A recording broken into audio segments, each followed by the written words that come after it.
Hello everyone and welcome back to Dirty 20 where bad rolls make great role playing. We haven't got Luke tonight because he's feeling poopy, bless him. He's doing a lot behind the scenes, so he's feeling a bit, he's going to miss this night's episode. Apart from that, we're going to go around the invisible table and introduce you all to our lovely players, starting with Joe. Fitzroy Harrigon, I'm a lover and a fighter and a barbarian. Jack. I'm playing Paul. He is a swashbuckler rogue, but a decent guy. Steve. I'm Steve. I play Shadorim. He's a blue dragonborn who worships the god Izmir, and I will be smiting these fours. James. Well, y'all know and love me. I'm good old Derrum Facinus. Since it's not a secret anymore, I'm a dampier. Rawr. That's not the sound they make, but might as well at this point. But anyway, I got a few rocks loose in my bag, and I'm about to beat these motherfuckers with my Tantan. And last but certainly not least, Michelle. Hello, darling. Sorry, I had a bit of a giggle fit. Simple minds know. I'm Caith. I'm a half-elf wizard in the school of necromancy, of course, because who wouldn't? And, let's see what we can get to this one.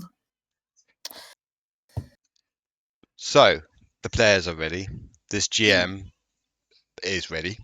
Let's scry in tonight's episode of the Sagas of Kaldraa.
So, can any of my players tell me what happened last week?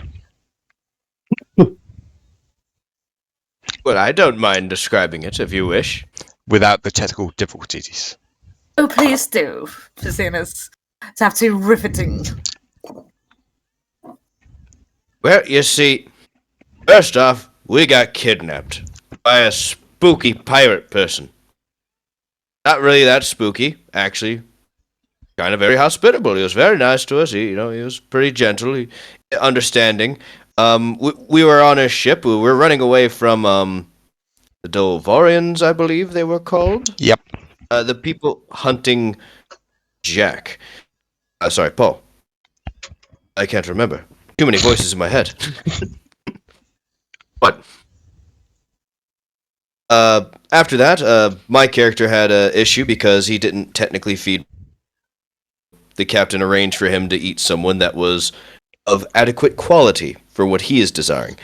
The players had a little discussion here and there on trusting the captain. Talked about a patron. A little bit old god tendencies there, and it wasn't completely sure how he was going to fare, but then talked about sacrifices he was very close to coming back. Sadly, we kind of discovered his plan after coming on the boat with him talking with a few of his patrons, either minions or something else, saying that good old Caith was going to be the sacrifice. So, we're here, and we're going to kill him. That sounds about it. Back to you. You do also forget that Caith had a dream, and her and Shadorim read a book as well.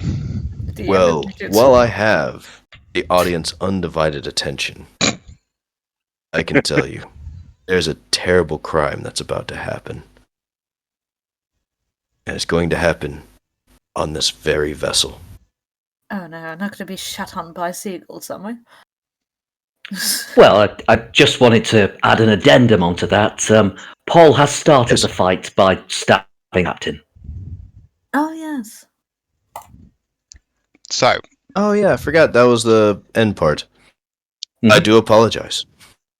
I would like you all to. I think it's I me can- who should apologise, depending on what happens next. Oh, it's completely fine, because I remember my character was cursing at him and saying pretty much, well, you could have been useful to us, but now you're nothing more than just... What was it? An obstacle? Or something similar. I can't remember what he said. It's been a week. I need also someone to. So now, Tan time. I would like you all to roll initiative. And I need someone to play as Nayak for tonight as well. John's muted. Good game, everyone. There's Yeah. a lot of... Good night, everybody. There's going to be a lot of... Anyway. We win.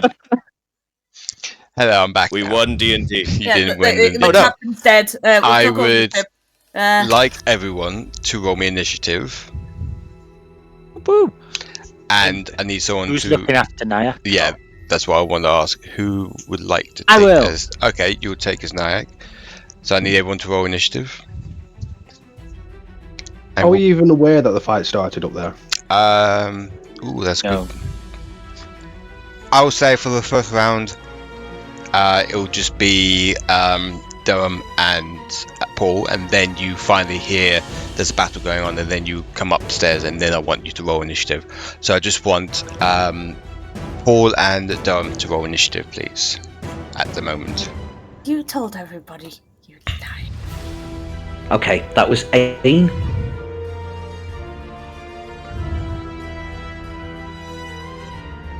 What did you get? Sorry, Paul. I got a 6. You got 6. What did I Paul? got- An 18. An 18. Don't know why it didn't pop up on the thing.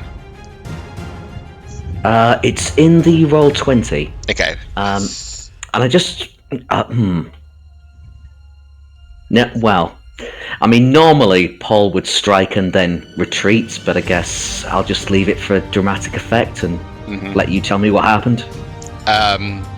Basically, you attacked him, and he pulls the knife out, and he's laughing at you, and the other skeletons are surrounded you. You look around, but there's no means of escape at the moment. Okay. So, I need to roll the captain as well now.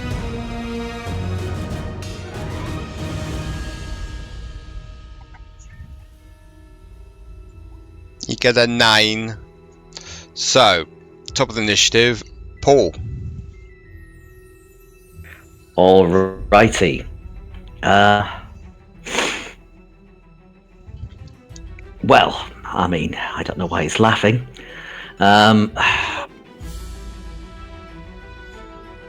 Not to be deterred, Paul will try and stab him again with the rapier.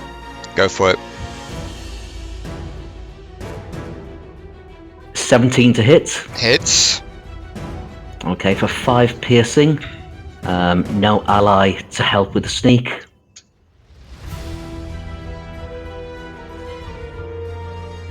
And when you say nowhere to hide, that's fine, but would I still be able to move away? Yes, but you'll have an attack opportunity though. Yeah, What? unless you Well, disengage. okay, I will cunning action disengage. Okay, 1. Yep. Yep. 2, 3, 4, 5, 6,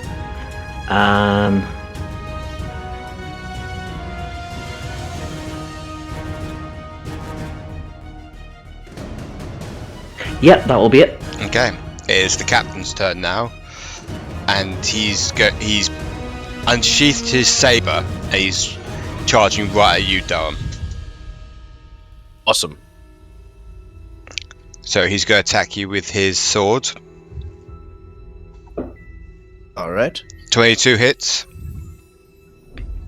Yes, it does. Okay. So you take 16 points of piercing damage plus 6 points of poison damage. Plus 6 points of poison. Mm-hmm. All right. No. I am in danger. And then for his, don't want to waste that. I don't. Okay, I'm gonna leave it as is. Now it's the skeleton's turn. So let's see. This one down here, Paul, is going to attack you. If that's okay. I really don't think I get a choice to say no, but sure. Just tell him no. Just no. So he's going That's to how you win. strike you with his cutlass. 22 to hit. That hits. So you take 5 points of piercing damage. Okay. And then these other pirates are coming, these skeletons are coming at you, Derrum. Okay. And they're going to attack you as well. First one, I'm surrounded. 8. Yep. Doesn't hit, does it? No. No. That's a miss. Second one, 12. No, that's a miss. And third is 9. So they all miss you. So they're trying to swipe you. They're just charging at you, swiping you with their cutlasses, but you're just dodging them like some sort of like Super Saiyan. You know, you're just like ho ha ho ha ho ha. I kind of feel like it's a scene off The Mask. Yeah. It's like zoom zoom. Okay, Oh, can't touch me there. That's a no-no square. it's now your turn, Derrum. Yay! What do I do? Alright, let me look at my abilities real quick, because I don't think I have any group things to hit people. Oh,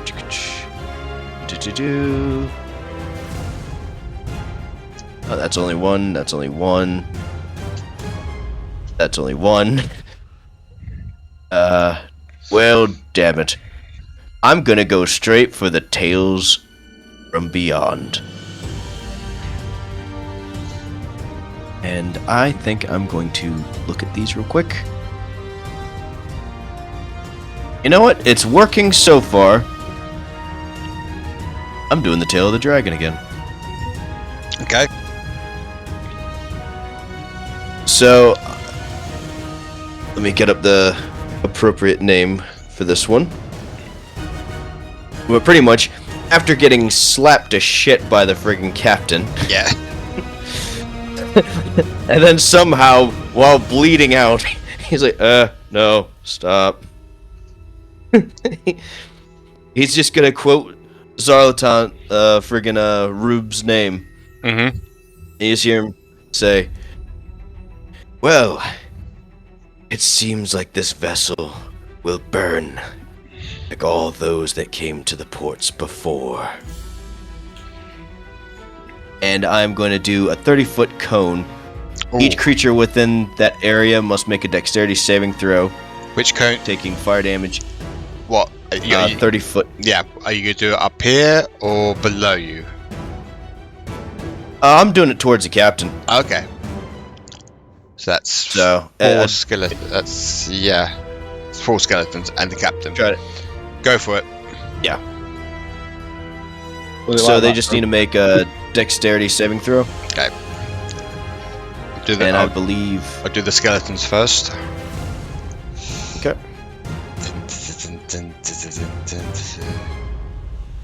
Oh god, you are almost dead. Dumb. Yeah. He's a bard. He ain't no fighter.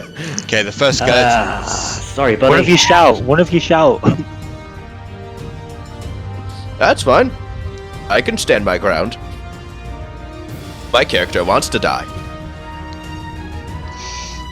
So I think. But basically, EC 15 for anyone that's trying to avoid it. Okay, so 2 survived. Hang on. No, 1 survived and the rest failed. I'm gonna do the captain now as well. Alright. See 4 rolls in my He party. failed as well. So okay, let's go for it. Alright. I think Bardic Inspiration is, D6. So 1, 2, 3, 4. And this is straight up fire damage. 13 for everyone.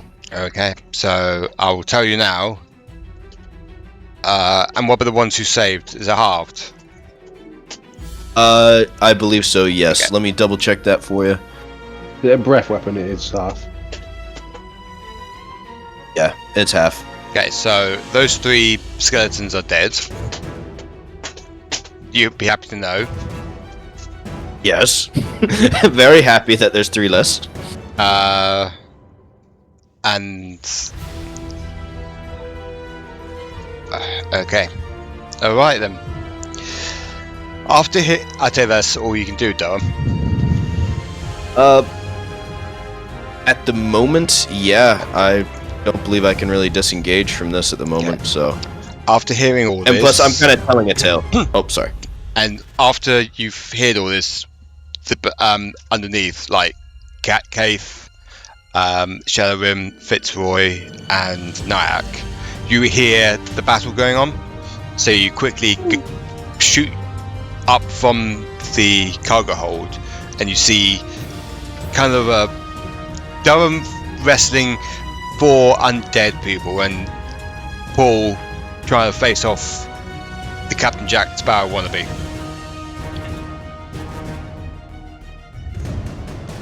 Oh, started. Are we rolling initiative? Yes, can you your roll initiative, please? No. Don't be like that. Well, it was on an 18, but it dropped to a 2. Lovely 8. Damn. It's got a 15. Nayak got a 14. Okay. Can we say Caith's right at the back as well, by the way? Because I'm pretty sure she'd be hesitant of going up that front when she has commotion going on. Hang In on. case any more pigeons, you know? Right, so who got what again? Sorry. Just so I An know. 8. You got an 8. Fitzroy, what did you get? It's got 15. Nayak Mhm. got 14. Okay. I go very last with a 2. Oh, 2. Shadorim. Yeah, I tripped Okay. on my way and coming up the steps. Okay, so the top of the initiative, hang on, is Paul. You're up. Oh, damn, it's an action. Okay. Have I noticed these 3 come up the stairs? Yeah, you have.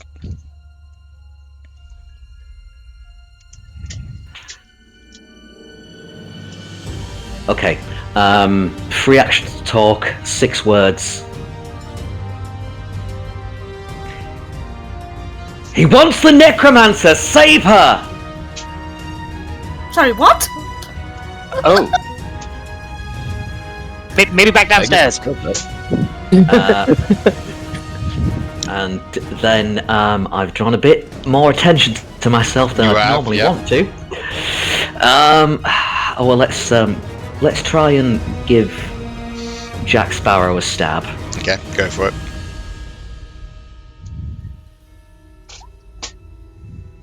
$22 to hit, 9 piercing. It hits, and you say 9 piercing, yeah? Yep. Okay.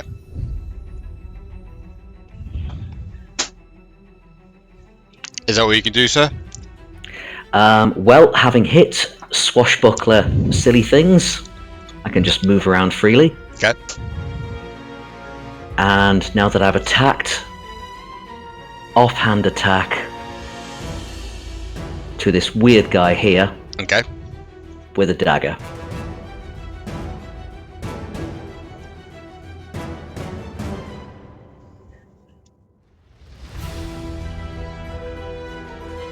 Okay, I don't have... We'll just bear that in mind in terms of the damage if I hit. Okay, 12 to hit. Doesn't hit, unfortunately.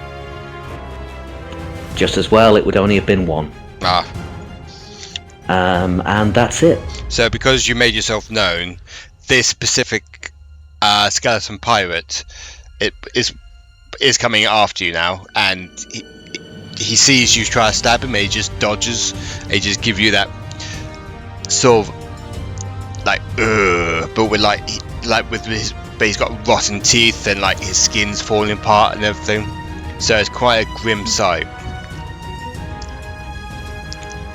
Fitzroy, you're up. Woohoo!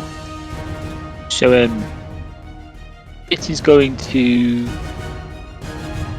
use his ring of Misty Step to just jump straight across and try and get into the fray a bit. Alexander, already drawn, is just going to take a swing down at a one-handed swing down at the captain. Okay. 23. Hits. And he does. It's just a 12. I think I've accidentally clicked auto crit. Oh, did you? I think so. I said that. Oh, do I? No, because I got a 17. It said a crit. So just ignore that. It's 12 damage. Okay. Anything else you want to do, sir? Yes. Oh fuck! And then it's going to go into a rage. Yeah. Right. Yeah, and I think that's all I'm gonna do for now. That fits. Okay. Nayak, he's up. Ooh.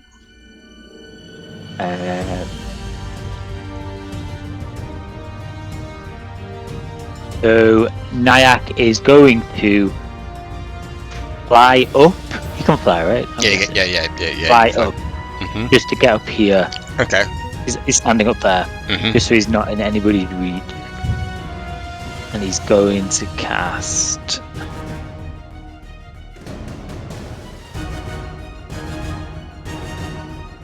Ray of Frost Okay. on. I think he's going to go for the this one, the one behind Derrum, Okay. Go for it. the opposite side of the thing, and it's a ranged spell attack.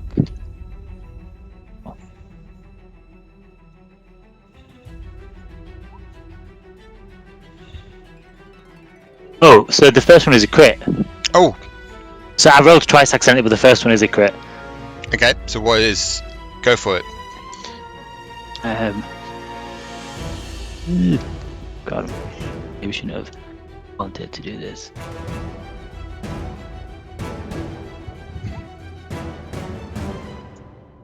So it's 10. 10. 10 damage. Okay. He's looking very hurt. And you? Anything else you want to do, Nayak? No, that's it. That's it for now. Okay. So the captain sees Fitzroy coming round to attack him. He sees him flanking, and he's going to. What can he? Oh. He's going to cast Whole Person on you.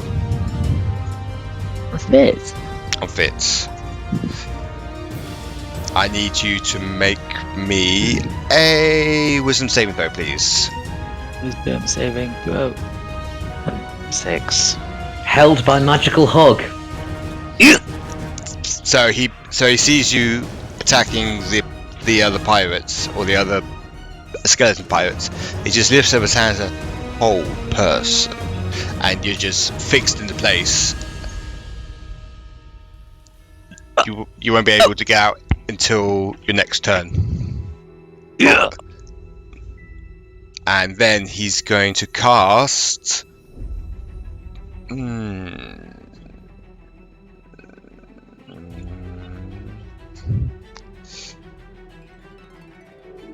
So I'm just reading this. He's going to cast Black Tendrils where Caith is. Lovely. So. Oh, do you think that's good? Hang on. Trying to think what. So yeah. So there's a 10-foot radius. So anyone in that radius is above. So below you, you see black tendrils coming out of the ship, and they've grabbed hold on your legs, and it's really hard to let go. You all take. I need you to do a dexterity save actually first. Oh god, I had to be dexterity. So that's Shadorim, Caith, and Paul. 11. Okay. 19. 19. 19 too? Okay, so you take half of this. Caith, you take the full blunt of this. So, not Derrum. Paul and Shadorim, you take 6 points. Caith, you take 12. God.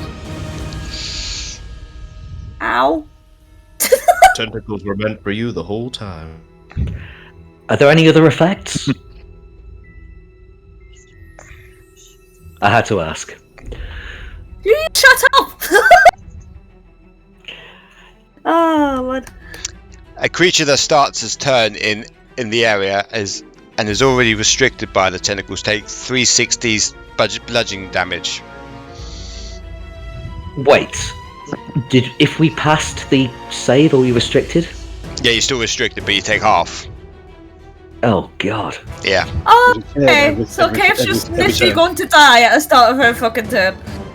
I do. We might not. You might be alright. Is there Sacrifice anything, complete. what do we do to break free of the tentacles if we can? You need to get away from it. Hang on, I'm trying to figure out how am I gonna. You know how you did your Ah! I think I've got a way out of it. So yeah. So just click linger how do you do that, buddy? on the measurement thing. You should see fade delay. Oh, hang on. There we go. It won't let me.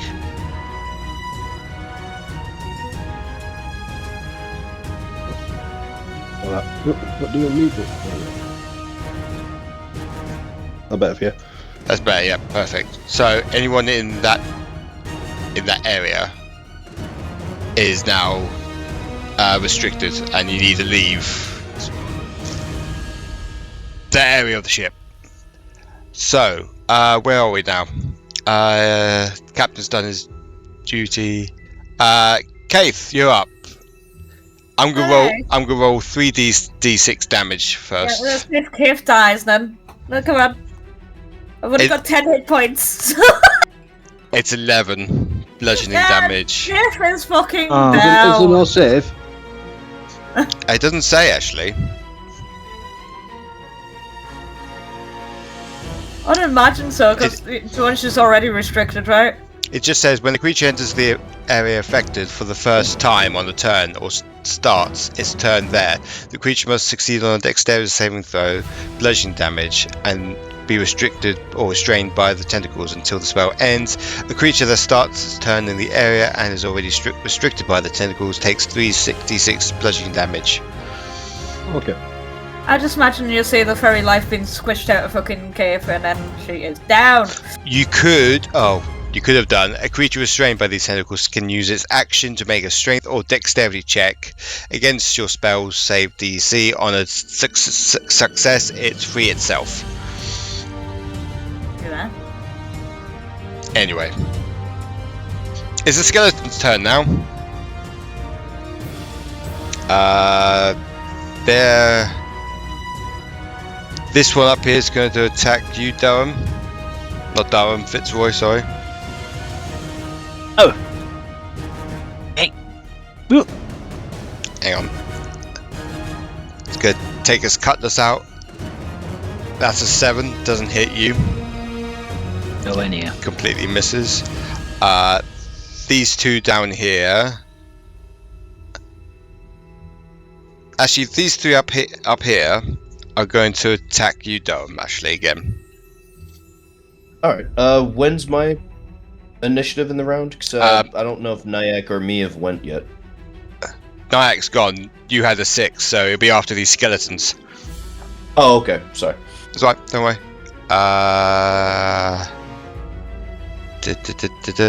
Right, so they're going to attack you.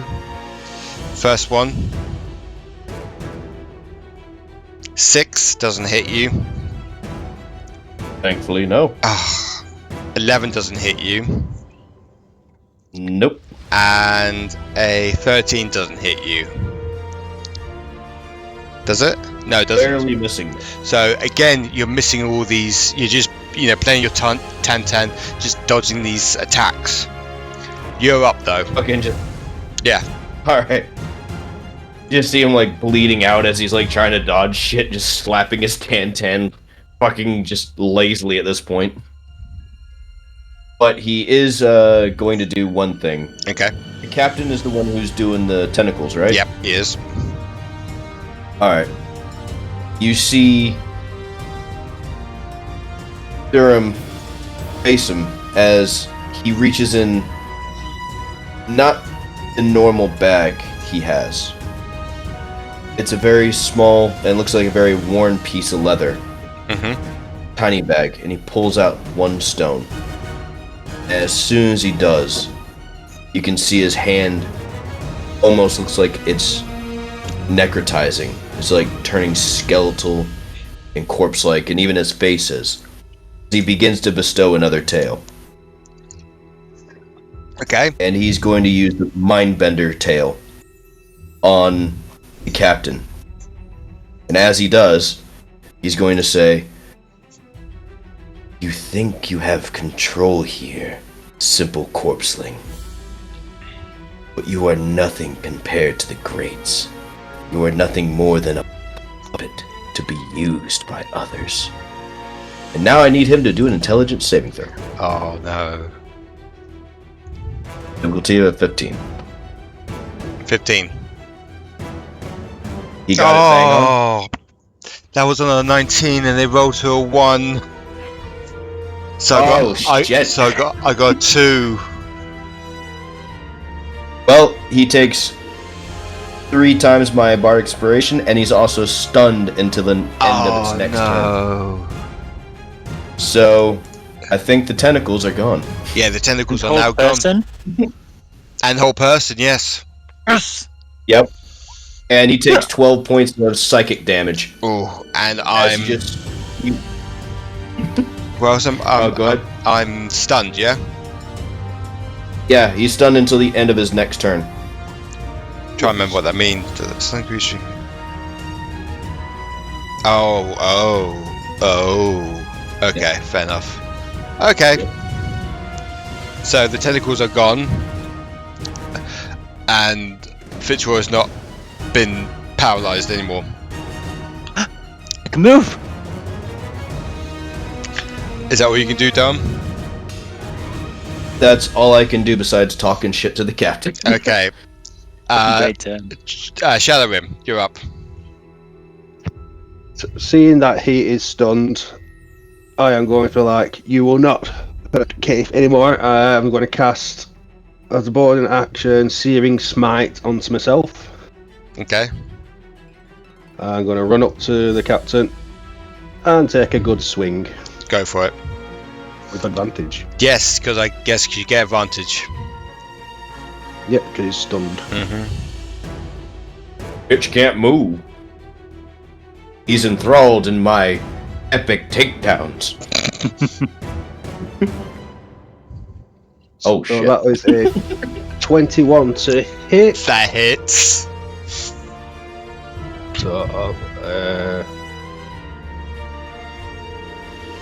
So that will be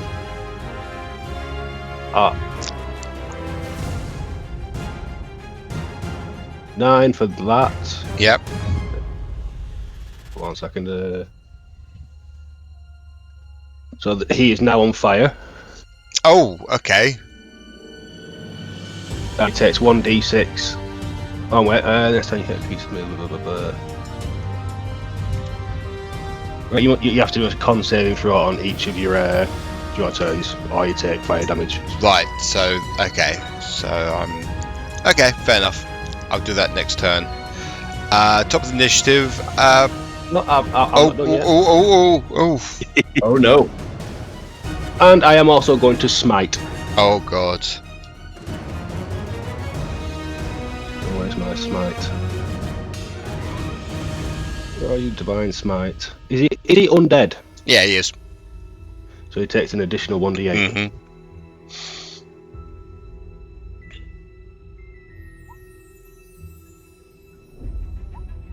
Right, let me add all this up then. Oh god. That's 20, 32. Oh.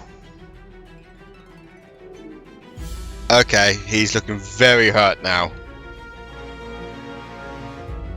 Yeah, that's everything I can do. Top of the initiative. Paul, you're up. Right. First of all, spinning round, looking to Nayak, shouting out, "Nayak! Now! Help her now!" Oh, me? Cunning action, disengage. No, I don't need to do that actually. That's funny. Do it now! Do it now! Is there a chopper about? Do the roar. Okay. Now I don't know if this actually does any damage, but Paul's gonna actually try. Okay. Who That is 19 Who- at the captain, that hits? with 7 and 7 piercing, 7 sneak. Oh, that's 14. Oh. He is looking very hurt. Okay, and bonus action offhand attack with the dagger he's holding. For only 9. You can, because you got advantage, Oh, because he's stunned. should I roll the rapier again? See if I get crits. Roll to hit first, and then we'll see about the rapier. Okay. 13 dagger. No. No, it misses, unfortunately. I don't know how it misses, but you miss. Is that what you could do? Do you want the rapier roll? Yes, please. Yeah. Okay, that was a nat 1, so the first one stands. Okay, yeah, that's fair. Yeah. Top of the initiative, Fitzroy. And he gets his Top arms of the initiative. back I mean, next one. Sorry. Yep. and is just going to take a big old swing with Alexander. 24. It hits. On Comedrum. That's 10. Didn't even get do anything. And in his kind of rage, he's seen his friend go down. Yep. Going to do action surge, Mm-hmm. flex again, swing Alexander, and get a 9. But you got advantage. I have advantage. Also, do stun 23. targets lose their dexterity bonus? I Was didn't know if stun targets was their dexterity bonus. Yeah, they do. I got a 23. Hits. That's 8 more damage. Okay. Oh, fuck's sake. You're cutting him down quite a bit. Anything else you want to do? Just having a quick Okay. look. Might do anything. No, that's the end of Fitz's turn. Okay. It's Nayak's turn now. So Nayak's going to. Let me check the range on this. 60 feet. Yeah, I'm not 60 feet up in the air, am I? If I'm up here. No, probably about 20 feet, maybe. Okay, that's fine. I don't want to come down. He's just going to blow into his hands and send some good vibes to towards Caith and give her a second level heal. So she healed for 9. Back up! Well, still on the deck, but Lying on the floor, yes, but you get what I mean. The eyes are open, there's somebody behind the doors. Gives you a little wavy wave with his wing, and you just smell on the sea breeze as you wake up rat stew. Oh, for fuck's sake. Because No, fuck. I have to stay with Nayak's kind of vibe. And there's nothing else with Love it. wild magic, is there, John? No. No, he's not done much. No. And then as a spellcaster don't have any bonus actions.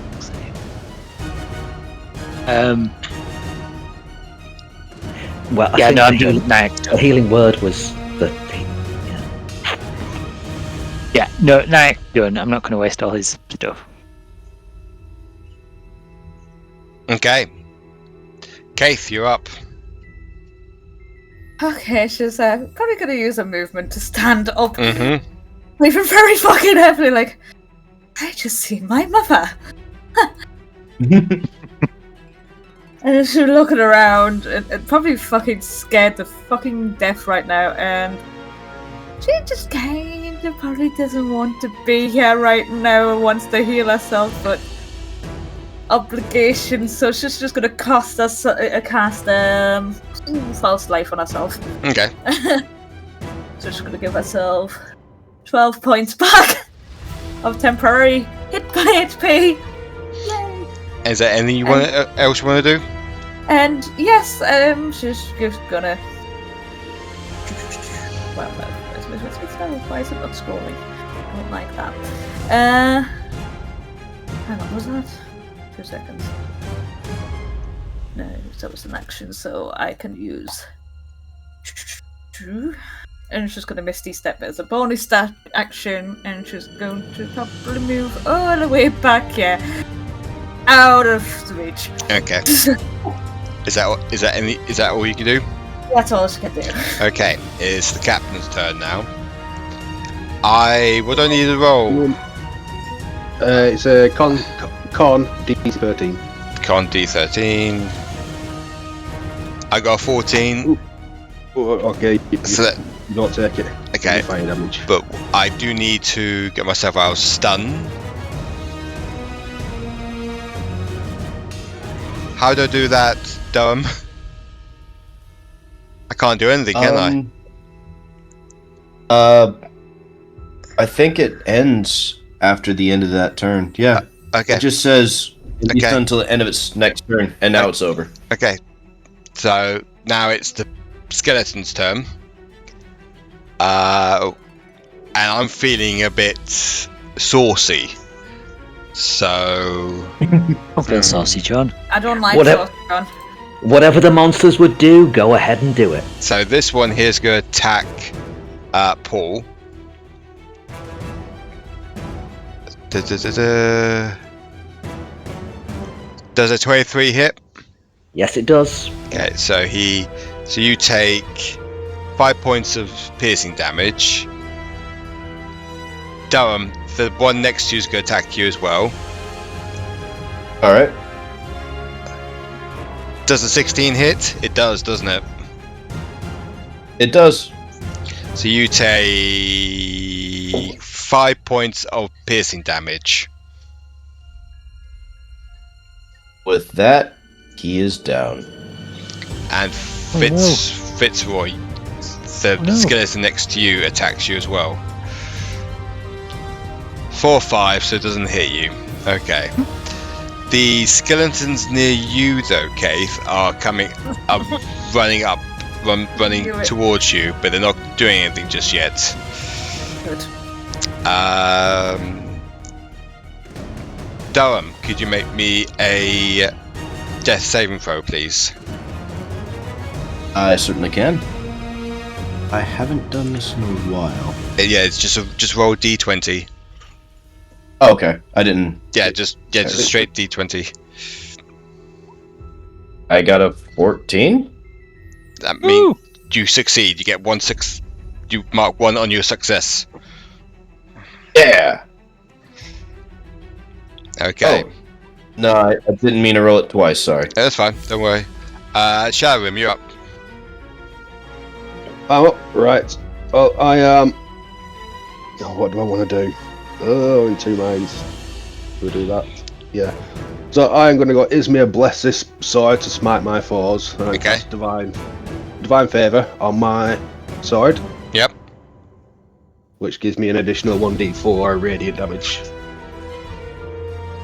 So, and then I am going to attack the captain.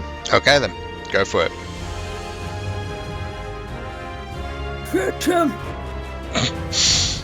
Finish him. Oh, it's only a 9. Yeah. It doesn't hit. Sure. So yeah, that's me done. Okay. Good luck. Paul, it's your turn. Right. Okay.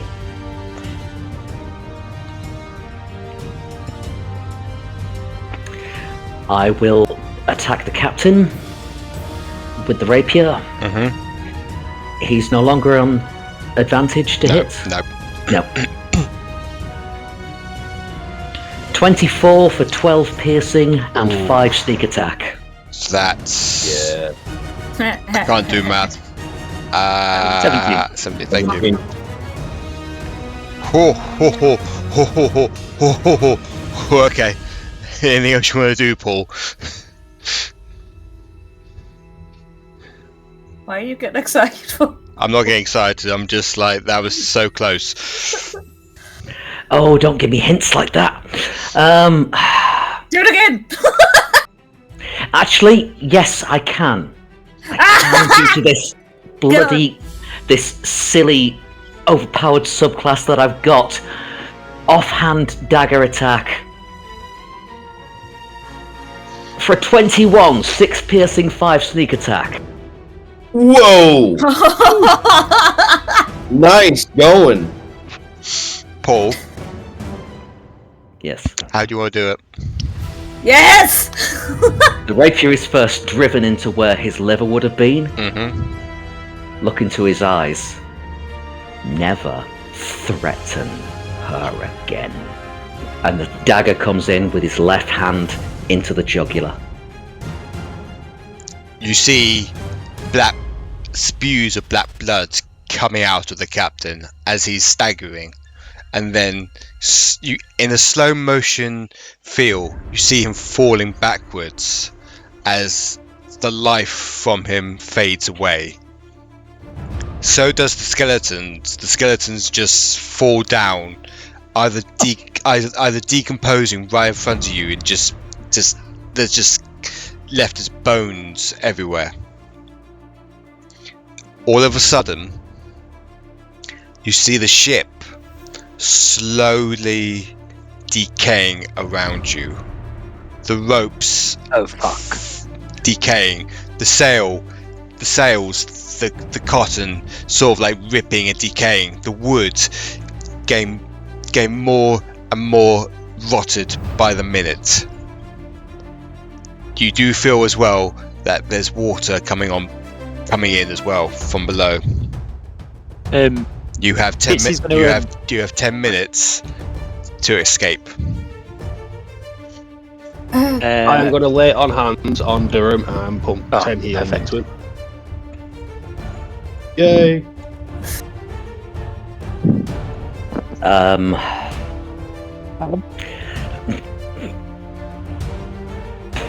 So as Nayak flying up here, Yeah. can I see any land?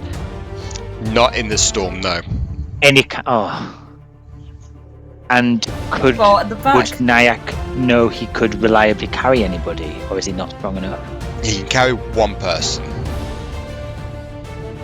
Okay, so he carries Fitz. No. Go for somebody lighter. I think you go for somebody lighter instead of somebody in full plate armor. What are you guys doing at the moment? Is that do you know that paddle boat? Is that also decaying? That's decaying as well. Fuck! Actually, you know what? Anybody know any I'm gonna say no, it's not, because it's not part of the ship. So it's just an added thing onto the ship. Did he steal it from someone? Yeah, he did. Yeah, he did. Kay's gonna be waving. Woohoo! Safety board, come on! Safety board! Get the fuck off this ship, please. Okay. Step down. Scrat's just gonna clamber in. Just probably folds in horribly Does anyone Dash want? and Does anyone? dash and dash and dash. Does anyone want to loot the captain's body or? Oh, yeah. Oh, I'm not bothering with that. No, someone else can have. Give me He's cake. undead. I want to see what he has. Okay, so you see his ring. What's left of the captain? You see his ring and his sword. Nick boy. I'll take those. Okay. And Do you see? What? Do you see the sheath magically go back into the sword, Ooh. and you can't. It's stuck again. It's stuck again. Yeah. Oh. Kay's like, wait for a moment. Come on. Nayak will swoop down and grab Derrum when he's done. Yeah. Just bring him back down to the bottom of the boat. Okay. So you lower the You little. just heard... Yeah. Oh, sorry. I was just gonna say, you just hear Derrum speaking strangely as he's looting the corpse. One hand still is gripping that stone as he's like taking things, and his appearance hasn't quite come back completely yet. But other than that, that's what's happening with him. So you all manage to lower yourself onto this little dinghy, and you sail away, or try to sail away from the sinking ship. Before we sail away, can I try something? Because you said we had 10 minutes. Yes. Do I see Derrum having the sword? Make a perception. Okay. I'd make it very obvious. Oh yeah. So I mean, I'd be like, "Hey guys, I have the sword and the ring. This guy had some good shit on." I said he was speaking strange while he was looting the body. so yeah, basically you see the sword with Derrum. Paul. Derrum, just testing a theory. May I try and draw the sword? Go ahead. I give it to him. I don't even think about it. Okay. I'm going to try and draw it out the scabbard. It doesn't work. Kay would be like, give us a look, fellas, please. Maybe Well, it's I don't know. Perhaps before this thing tears itself apart, although you don't want to end up like the captain, you'd have to wear the ring as well. Well, I'm already red and ring, so what's harm? You don't want to end up like him. You will be an undead yourself. Well, I was in good track earlier. Part of the ship. I put on the ring. Part of the ship. Part of the crew. Okay, you put the ring on. You feel a jolt of this unwavering power. Ooh. And then suddenly you grab the handle of the sword and you pull it out.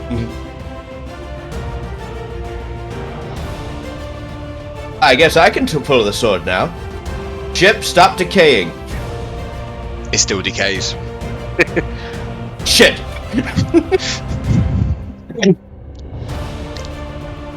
Alright guys, I got a sword and a ring. I'm fine. Do we? Sorry. Do we remember if there was anything in the captain's quarters that we weren't allowed to? I mean, I know we rifled through everything as soon as he went upstairs. Was there anything we wanted to take?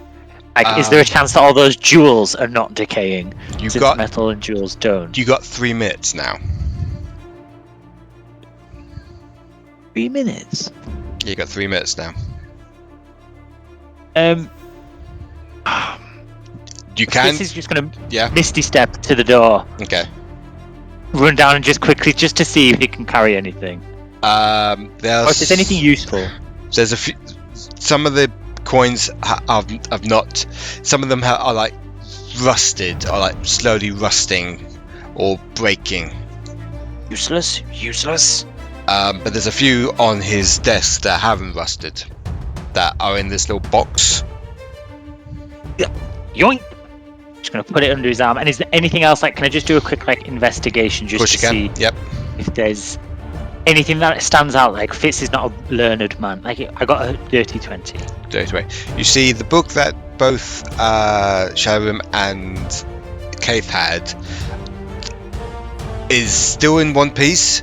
The other books are slightly decaying. I'm gonna grab the captain's book as well and run up the stairs. Like, Okay. and then as soon as I get within sight and range, he's just gonna miss the step On to the lifeboat. on the lifeboat. Do I have time? Yes, you have time. Yeah. And then he's just gonna kind of sit down, and then he's going to pass your book and say, "Got you a book, friend." And then just kind of sit nicely and wait for somebody to lower the raft. So Caith lowers the raft, and you slowly sort of float away from the ship as you see the ship slowly sinking in the depths. The storm itself is disappearing as it becomes foggy now. Very foggy. As you're in the middle of the ocean. I ended up on a paddle boat anyways, didn't we? Oh, fuck. Bad time to run into a sea monster. Don't jinx it. Please stop giving the gods ideas. Sorry. Bad time to run into a rescue vessel. We've already pissed off one by killing his little friend on the ship. Oh. It's probably best not to piss off anything else. Would you rather he die or you? Oh, considering I already died. I think. Did I die? Went somewhere. Wasn't here. It was quite peaceful, actually. But no, I'd rather be quite alive, and yes, I'd rather be on this paddle boat. I just thought the irony that we ended up on a paddle boat anyways. Oh, can Derrum kind of approach Shadorim Sure. on the paddleboat? Yeah. So his one hand is still clenched, as you see, like, decayed look to his hand and everything still. And if anyone's paying attention, they can hear what sounds to be like rocks tumbling or jumping in that little pouch he has. Mhm. And he goes over to Sharon like, usually I don't ask for this, but you're a holy man. You have the gods. Could you do? I don't care if it's damaging, but anything holy. Just I need to open my hand. Put this away, just for now. I'm just trying to see what I've got because I used all my spell slots. Oh, shit. I mean, Shit. How long does that last for? Oh, that only lasts for a minute, so. I'm just going to hold my amulet up to your chest and just say a prayer. And see if that works. Honestly, if the DM allows it. So what are you thinking? Well, I'm basically just holding my holy amulet. I'm just holding it against Derrum and just saying a prayer to Izmir. Okay. And what is this? What is this trying to? Sorry. Basically, No, I'm just talking to Derrum. What is this? What are you trying to? Basically, the stone that I'm holding.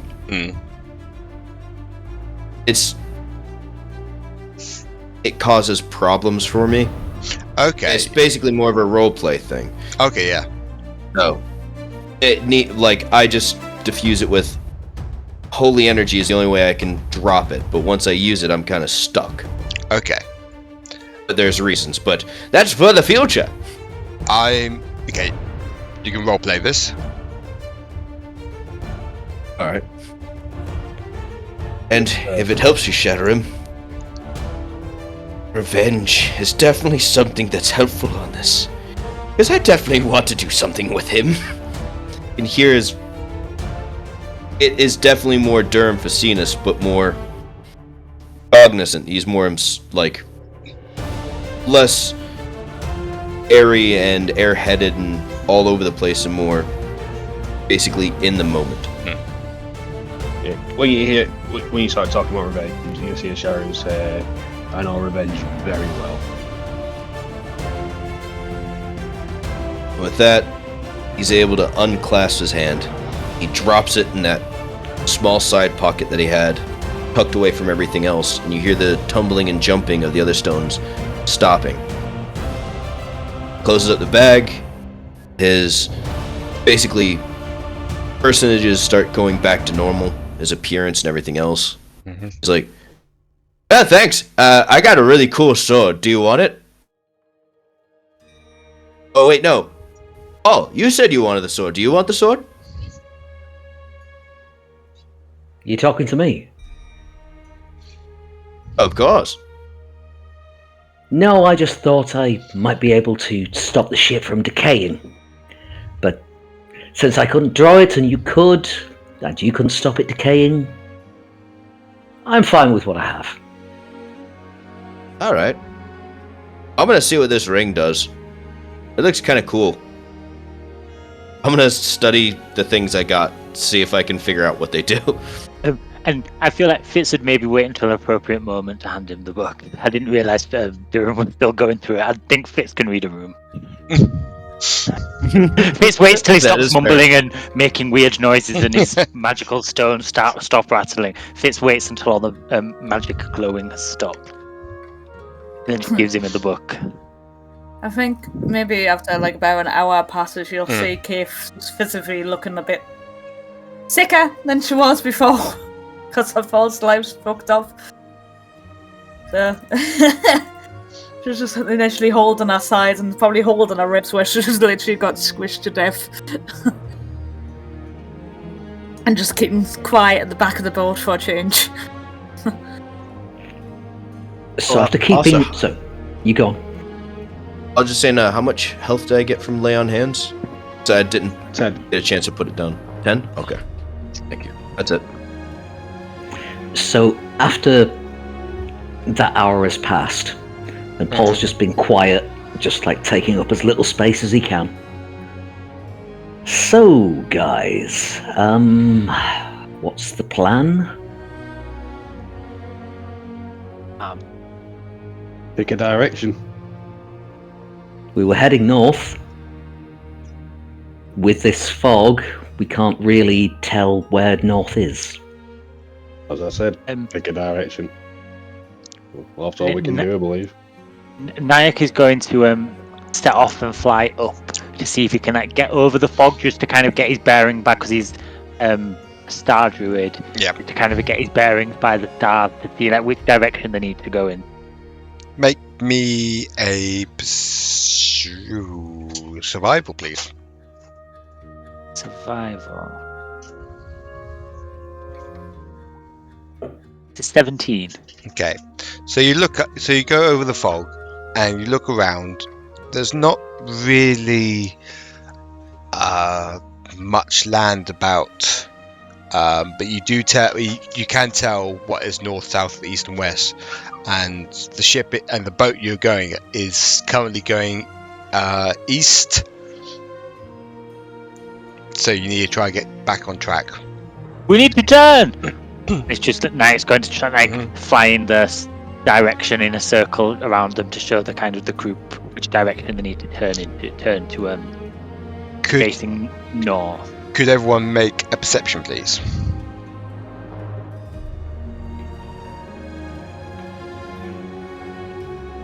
Five. I think I am- Caith's too much in pain. I am too Yeah. occupied. That was a nat 20 minus 2. Oh, -2. Yeah, it's got 15. Nayak got 8. okay. I got 6. Oh, it's still a nat 20. That's Oh, all no. that. So you, I'm gonna say you can't really. You can see a shadow, Shadorim, but you can't really tell because of the fog. What Nayak is doing. Okay. Oh, I can't tell. And then Nayak, you go back down onto the dinghy, and you try to explain to everyone where you want them to go. This way! And he points with his wing. Right, well, we need our strongest party members on the oars, don't we? Fellas? This is going to wink at Paul and be like, I think the undisputed strength champion of this group is you, Paul, having bested me in an arm wrestle. But then he's going to push him a little bit and go to one of the oars because he sees how small Paul is compared to him. I am 5'11", but yeah, he's quite slight. Okay, Yeah, so I meant like diminutive. yeah, I just imagine Fitzroy just putting his hands on both Paul's shoulders and saying that and just shoving him down on the bench. I'm never going to live that down, am I? Alright. And we Let's start get to row. it. If you want, I can do it. Well, What kind of raft is it? Is it big enough that there's two sides that we can row on separately? Yeah, oh yeah. It's big enough for that. well, plus Joe, if you didn't, then you'd just row round in a circle. I meant, is it like is it wide, thin enough that one person did both? Oh, I see. It's thought that you were didn't know that you were going to go in a circle though. Makes you feel better. So Fitz and Shadorim, I guess, are gonna start muscling the way through. Okay. Yeah, Paul will let Shadorim do it. No, simply his talents don't lie that way. He's not a strong man. So I'll go over, sit on the other eye, sit down and take the other eye. Derrum, if you're feeling up to it, sea shanty might help us keep in rhythm. Don't. That is absolutely a grand thing. Don't I make shall. noise. We don't know what's in the water. And when it's foggy, when it's obscured, that's when predators might come out. It's not even a small town. When we get to shore, I promise you can have all the songs that you want. Okay? He seems kind of scary. I don't want to make music now.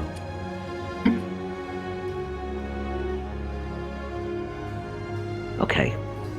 Let's just try and survive here, because if the boat goes over, our two boys in heavy armor are going to be in big trouble.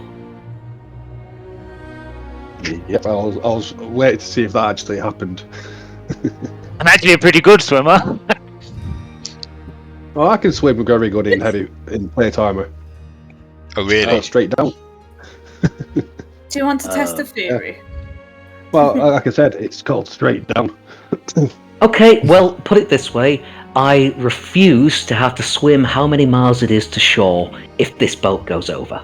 So please, on my personal request, do not risk our presence being discovered by too much noise.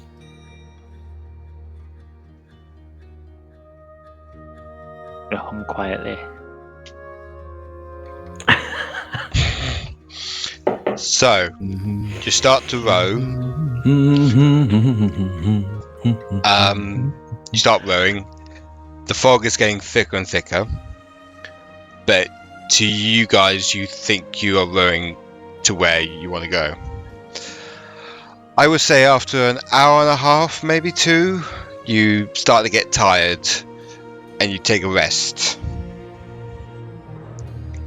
The fog is slightly lifted, but all you can see is still more sea and sea. There's no land, there's like nothing. Could everyone make me a perception, please?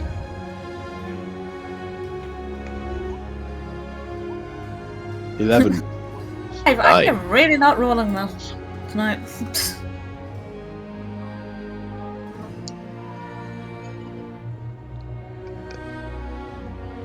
Fitzroy? Sorry, Nayak and me got a 21. What, both? Both Nayak and Fitzroy. Sorry, I was muted. Paul? 8. 8. And Shadorim, what did you get? 11. 11. Okay. So, Fitzroy and Nayak. No. Yeah, Fitzroy and Nayak. You see something below you. Oh. Just about, I would say about 5 inches away from the surface. How big? Massive. Like, I would say size of 2 Wembley stadiums. So I don't mean to alarm anybody, but appears to be something under the water. The sea shanties were probably not a great idea in hindsight. So you see it coming below you. Derrum, you hear a little voice in your head. I will come for you at night. All of a sudden, you hear someone shout, "Ahoy! Ahoy there!" And you see this one individual on this sort of like a fishing raft type vessel. He's like waving, profusely with this long, quite elegant blue and gold cloak, and like this like white frilly shirt with like these tight leather pants. He's like waving. He's got these big old brown mutton chops and a long brown hair as well. He's human. Hello there. What are you doing out in the waters? It's a long story. Well, do you want to come to my island? Yes. If we can go to your island, it's better than the ocean.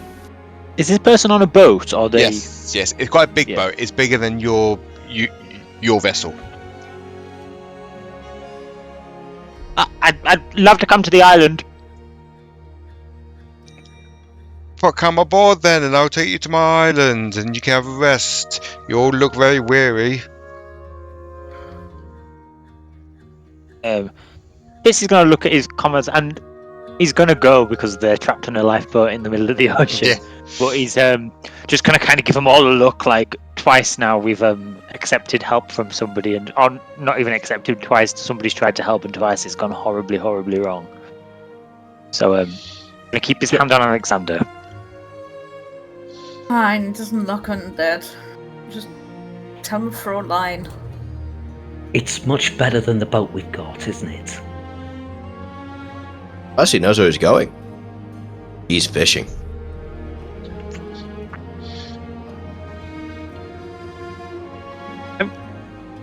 Could we have a ladder or something? Of course. Hang on, he just throws this rope wooden ladder down to you. Ladies first. You see Caith just kind of wince when she stands up and like, thank you. And just like slowly make our way up.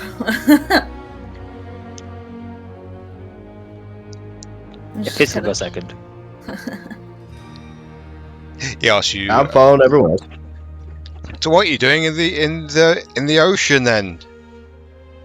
Bit strange, isn't it? Yes, well, we were trying to make our way northward, but the island had a temporary cease on ocean travel whilst they arranged their festival. We found ourselves... You went on Vortel Island, didn't you? Dodgy people on there. I don't really go meddle with them. I normally go back and forth from my island to Orath to pick up supplies. And you're going to Ovrath? I go to Orath, yes. You wouldn't mind if we stuck around for a journey to Orath, right? Little bird goes over like, you're not going to Orath. Oh shit, no we're not. I don't want to go back there. You're not by any chance going north? For a change of voyage. Well, let me get you back to my island so you can have a quick cup of tea and a nice warm blanket because you all look quite cold, and then we'll sort something out, won't we? As he undoes the sail and like the breeze takes the boat further away from the foggy area. About half an hour later, you see a small little island.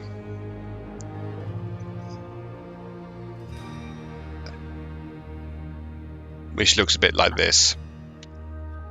I couldn't get a bigger one, but you get the general idea. Yeah. You all arrive on the shore as he pulls his big fishing vessel onto the sand, and you all climb off it. Right, follow me, and we'll come up to my house. As you hear the seagulls crying overhead and the waves hitting the sand, it's a very cold breeze that you're feeling on this island. It's not snowing, but it's just very cold, and but you feel it in your bones. As you make your way further inland, it gets a little bit warmer, but you still feel that breeze until you make your way to this little house. Did the breeze feel like a natural cold? Yes, it does. Yes, it did. Okay. So there's a slight wooded area, and you see this little house just on the edge of it. Home sweet home, I say. Thank you. Come in and I'll make you some herbal tea. Just you on the island? Oh yeah, it's just me. I do my research on the island. What sort of research? Have you not? Oh, where's my manners? I haven't introduced myself to you yet. My name's Galileo Missacorni. Galileo Missacorni. I'm the world famous astronomer. Can you do a fandango? I can't do that. I'm sorry. Sorry. As you can see, I'm an astrologer. Anyway, come in and then we'll have a cup of tea. I'm a Virgo. I've never heard of that star sign before, but I'll show you my findings. Come on in. As you all make your way inside, I'm gonna say it's bigger on the inside than it is on the outside, but there's no magical aura about it. As you see a very nice fireplace on your left hand side and a lovely dining room table on your right. You see very old stairs going upwards in this very luxurious wooden house. It's a bit unkempt, but you find it quite homely here. Is it a shoes off house? Hmm? Is it a shoes off house? Remind me what a hoss. Shoes off. Yes, it is. Yes, it is. Yes, it is. So I couldn't hear you properly, Joe. Yes. But He's most going to nod politely and then realise he's wearing huge metal boots and. Give me a minute. Starts unbuckling. so you see him get a few armchairs and pulling the sofa near the fire. It's like, come here, come by the fire and warm your socks off.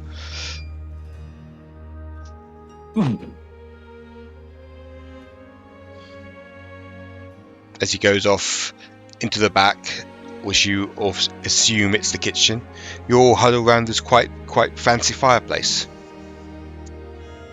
How's the room decorated? In a very nice mahogany wooden frames and pillars, with a few pictures of star signs, old tapestries as well.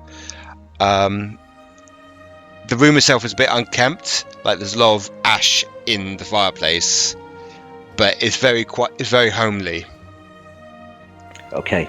Paul is going to assume that he's some kind of hermit scholar.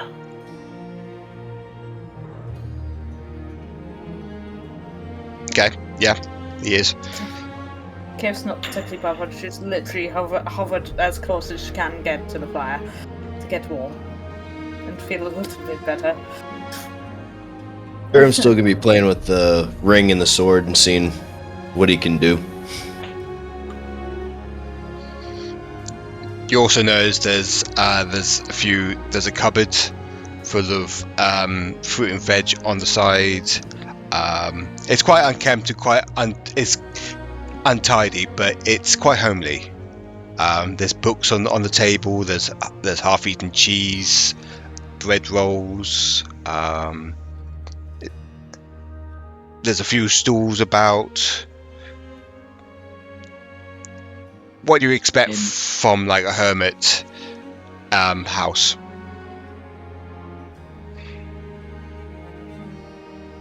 Well, this does seem a bit fortunate.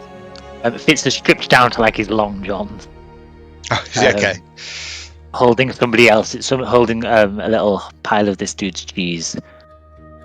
Just kind of pacing around, looking to see if there's any. He's been caught off guard a few times recently, so he's just looking to see if there's anything suspicious.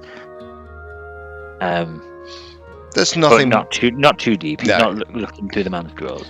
There's nothing really suspicious about this place. It's just very unkempt. There's no magical aura about this place. It's just very quaint little house. And also Nayak, if necessary, is going to cast cure, like lay a little wing on the back of Caith's head and cast cure wounds while she's huddled around the fire, just to try and get some healing back. Okay. And that is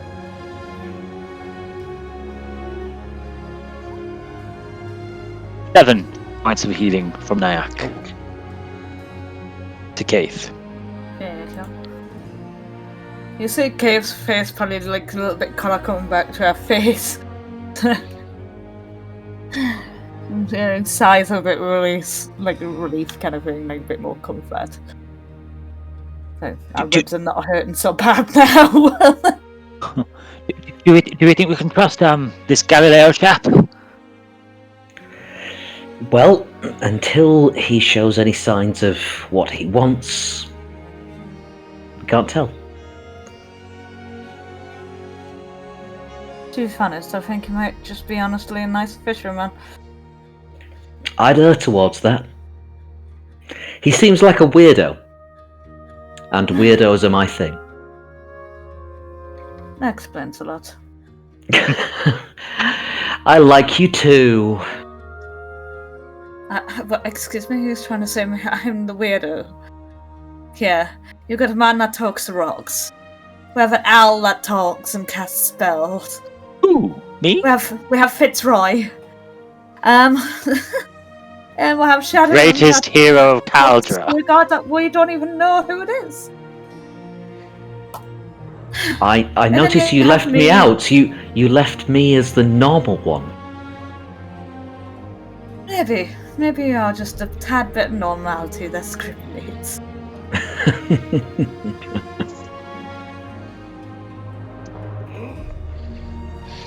I'm gonna go outside and be- play with my sword. You guys are having a moment. Is that a new euphemism for something? I don't think I've made a song called Euphemism yet, but I can if you want. No, please no songs, no sounds.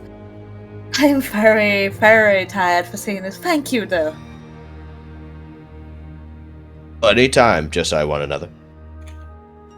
Oh, yeah, we go. As Well- he walks out the door. Okay. What's everyone else doing?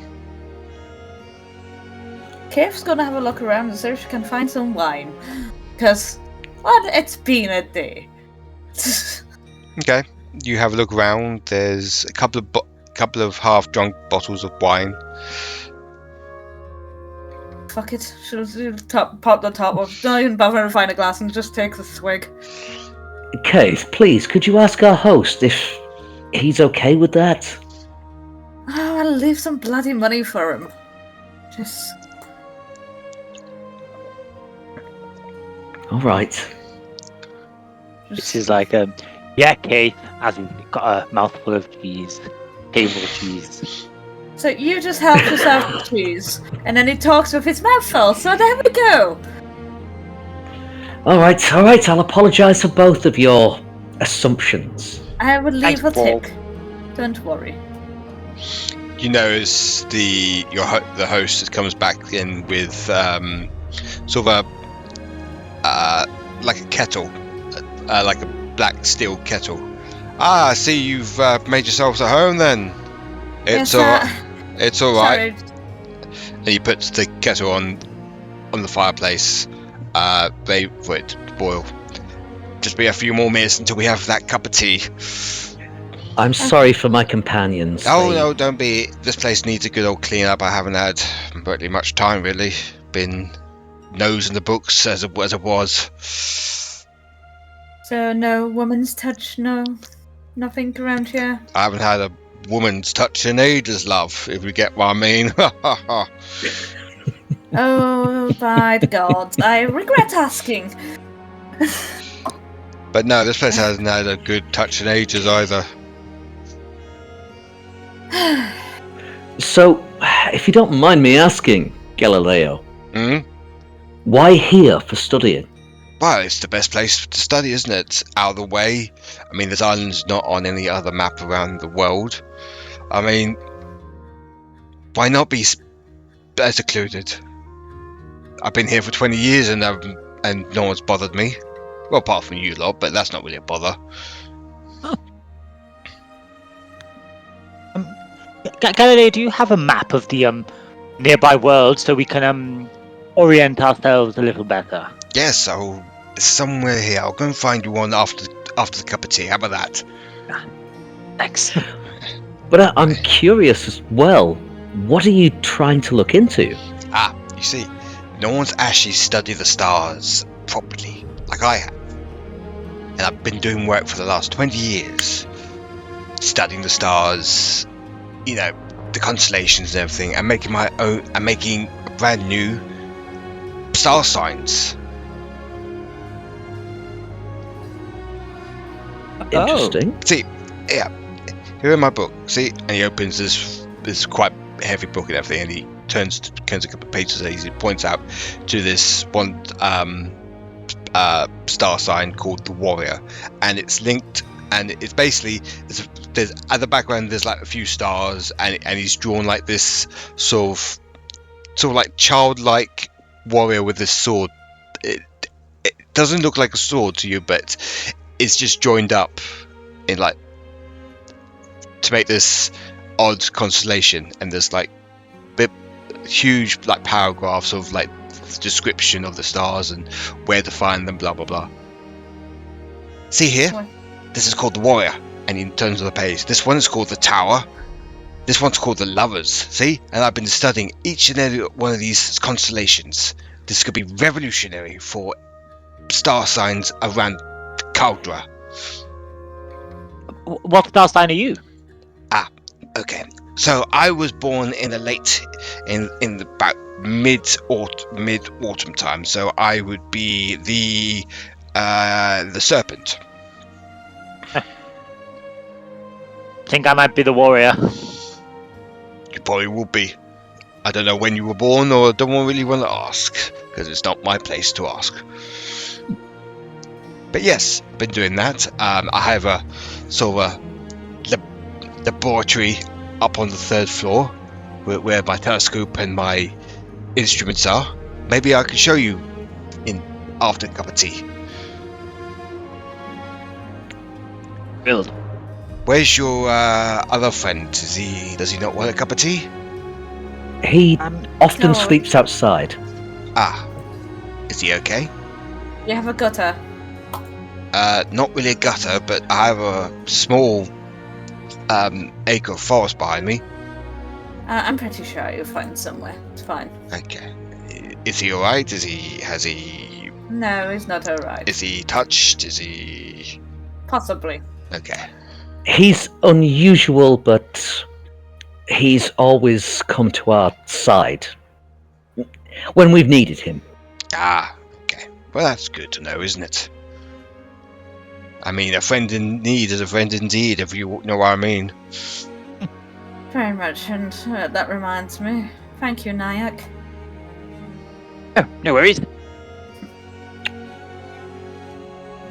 Wasn't for you, I'd be dead. The one thing I'm studying. First-hand experience now. Fun. Yes. I'd rather be on the other side, though, studying. Anyway, the cup of teas are ready. Here you go, and he pours you all out. He like gets a little. Each you have like a little saucer and like cup, and he pours out some herbal tea out for you lot. Caith declines and takes another swig out the wine bottle. Okay then.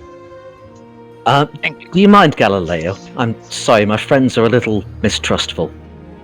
And I'll take a swig first. That's fine. I understand.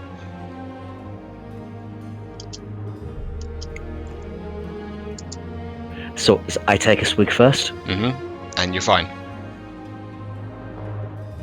What's it taste like? It tastes very sort of like an alpine taste to it. Has a minty aftertaste as well. So it tastes like pine trees and mint. Oh, that's very nice. It's safe, everyone. Unless I keel over in the next 2 minutes. I'm sure I won't. Why would you keel over? I'm sorry, Galileo. It's gallows humor. Okay. So, who wanted to know where you guys are? Yeah, just so we know which way we're headed. Okay. Let me find the map, and he goes off, and he goes to this one sort of bookcase where it's full of like scrolls, and he's trying to pick out which one to find. There it is. He pushes everything off the table, and he puts the map down. So you are.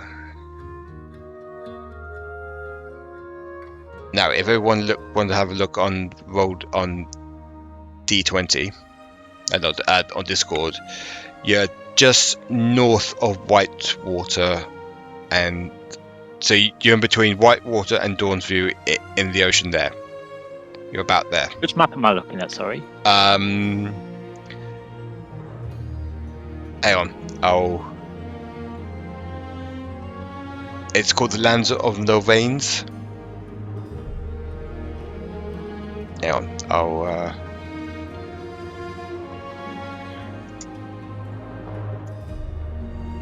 tag you in it. Hang on, but Okay.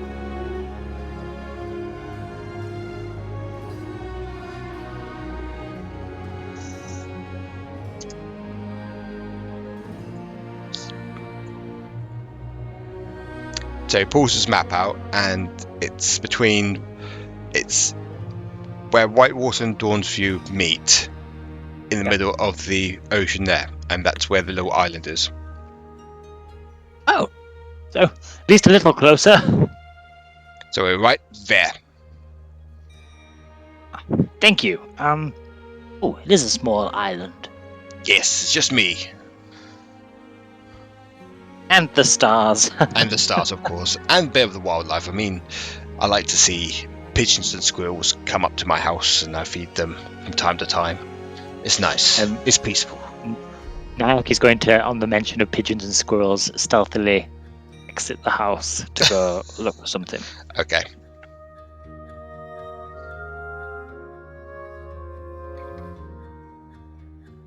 So, Galileo, we are traveling to Dawnsview. Okay. In a bit of a rush. Right. Is there a way from the island to there? Or is there a passing seaman on the way? Well, I don't know about seamen, but if you want, I can take you in the morning. What would we do without you, Galileo? Well, Is that everybody? Found us another way home. all I ask is you rest and eat well tonight, and I'll take you to Dawn's View tomorrow. I need to go there anyway. I've been putting it off for months and months. Are you sure there's I'll do not it. anything that we can do to repay you for your kindness? Maybe clean up the house, probably. If that's alright. I'll be glad to do that. Thank you very much. That'd be most excellent. More of a monster slayer than a housemaid. Do you have anything that needs a good bashing? Let me know. Will do. But at the moment, I need this place spotless, and you can do it for me in return for me to take you home or take you to Dawnsview. I need to go there anyway. I need to get more equipment. Some of them are broken, unfortunately. Well, Yeah. I'm very curious about your research, especially this star sign business. Have you personally felt any difference since discovering you're under the sign of the serpent? It sort of makes sense for what I am. You know, I slither about. Well, not really, actually. No, I don't actually. Well, yes, the legs were pretty obvious. Might have to research more into this. I'm not sure really. This is anyway. I still got a few more years to research this, and it's not even finished my book, so it's fine. But no, it's quite interesting. It will change stargazing completely. I'll even show you some of the research later on, Master. Oh, sorry. Yes, my name is Paul. Master Paul. I will even show you some of my research later, if that's alright. I would be most grateful.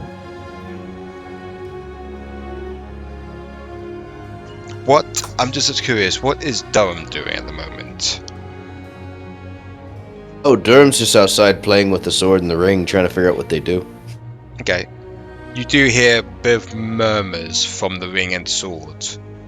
Like echoes of voices. We can't really make out what they're saying, though. I was like, put the sword up to my ear and be like, I'm sorry, friend, I can't quite understand you. If you're going to be a voice, you have to be a little bit louder than that. Not exactly sure what you're trying to say. But I can hear you, at least. Anyways, I'm gonna keep swinging. Maybe that'll wake you up a little bit. Whoop, whoop, whoop, whoop, whoop, whoop, whoop. Just cutting down random fucking bushes and trees. or what Link does sometimes. Yeah. Back in the house, Galileo cleans up after you. Takes the tea cups and everything back. So I'm just gonna do some more research, if you don't mind tidying up this place. And then I'll start making dinner. How about that? Great. Perfect. I just need to speak to your friend outside because I might need his help as well. So You know- Fitz starts to pick up some books, and he's just like, "Thanks, Paul." Starts to tidy. Okay, yeah, he's gonna leave his big coat over the chair, take his hat off, roll up his sleeves, start doing the dishes, and all of this. What's Shadorim doing? Is he helping as well, or Yeah, Shadorim's helping. Caith? Caith's going to pretend to help, but just be mindlessly flicking through a book that she picked up. Probably not that interested in it either. Galileo walks up to you, Derrum. You having fun with that sword, sir? Oh yeah, we found it recently. Yeah, it's pretty interesting. It does mumble sometimes, but I can't exactly understand what it's saying. It does a lot of different things, but I'm not exactly sure what the things are. But so far, mumble. Right. I'm not too good with swords, so I'm not really. I don't know if you heard, but I've got a cup of tea out there waiting for you.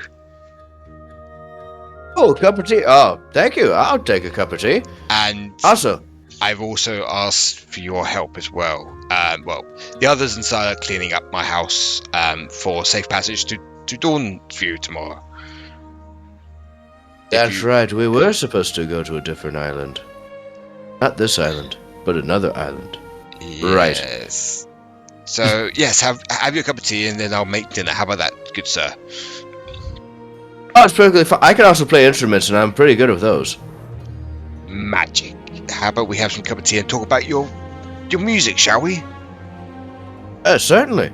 And then you. Also, do you know what this ring does? And he just keeps turning it in his hand. I don't. I'm not big on jewelry either. I'm more of a student of the stars, if you want to know. Oh, right. So, if you don't mind, let's go have that cup of tea. And this is where we can Alright, take. fair enough. And this is where we can take a 10-15 minute break. Awesome, awesome. So we'll see everyone back very soon. See you all very soon.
So, Derrum, Galileo is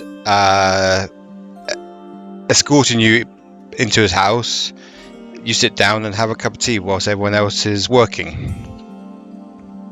Galileo goes to everyone's like, right, if you need me, I'll be in my laboratory doing a few doing the few pieces up there. Keep up the good work. And he goes off upstairs to his little lab. Whilst everyone else, apart from Caith, is cleaning up.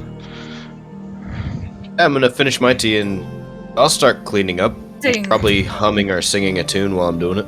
Okay. So Caith's just having it for hours around the books. So technically, she is helping tidy books. I'll be honest, as soon as I've got the dishes and the table clear, I did want to go and speak with him about his research. Okay. So you head upstairs to his lab. It's on the top floor. There's another set of staircases from the second floor.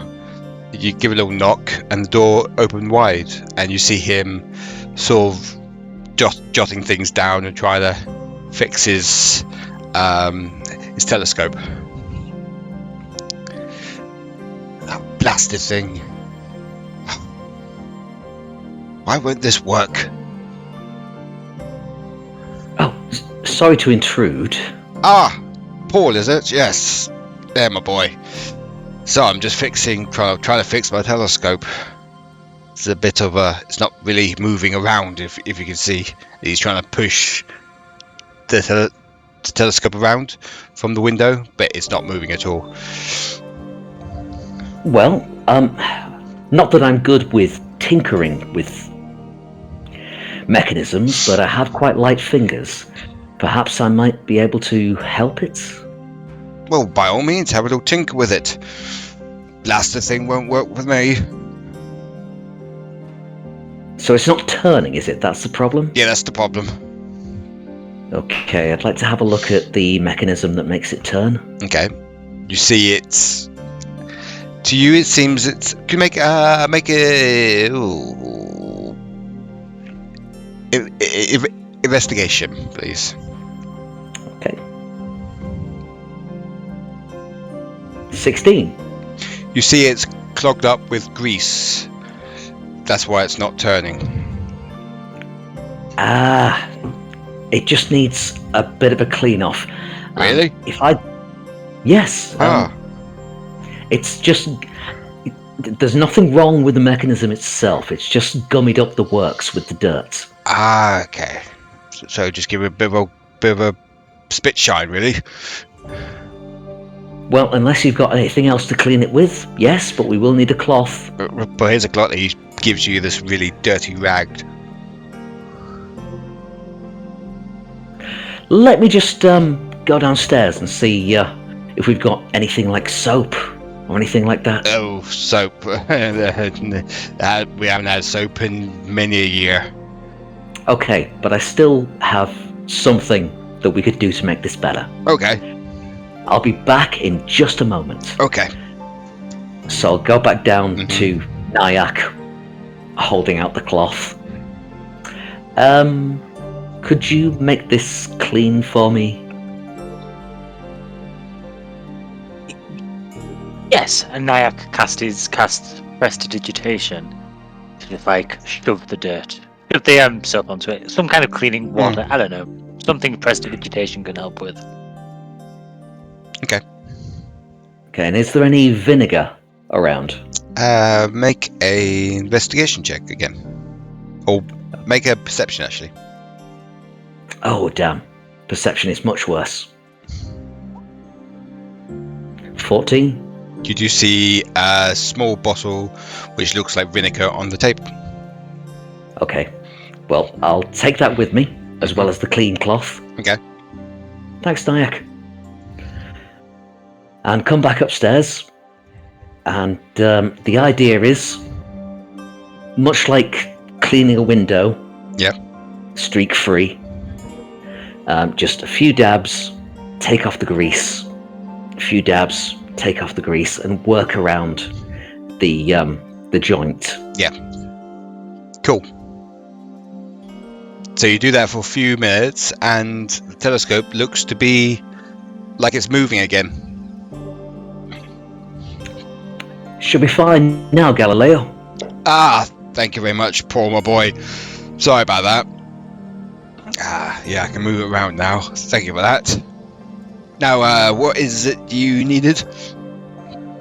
I don't really need anything. I'm just curious about it, really. Ah, okay. I've never really heard of anybody describe the stars in terms of signs and in terms of what those signs might mean for you. Well, what my theory is that everyone who is born has a sort of certain, well, birth sign, really. And it gives them the personality and traits of that specific sign, really. And I'm just, plotting them down and just seeing what type of star sign or star constellations I can get from the stars. I see. Would you be able to tell me anything about... Well, I mean, does it foretell any destiny? Can you divine things for it? Well, I haven't done much research into that, but the traits and everything of if different birth signs is kind of the same traits as you or me have. Okay, well, if I tell you I was born in the late spring, what would that tell you? Let's have a look in my work. Late spring. You'll be the griffin. Actually, would you? Hang on, let me double check. Yeah, you'd be the griffin. So a noble, righteous creature ought to thwart evil wherever it is.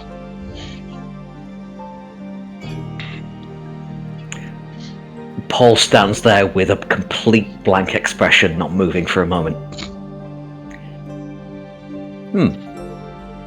Sorry, those are just not words I'm used to being associated with.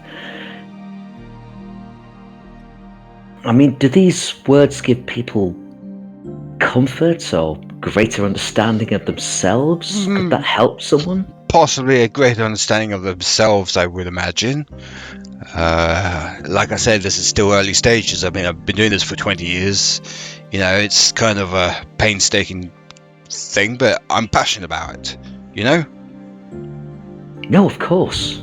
No, I really do understand being passionate about something.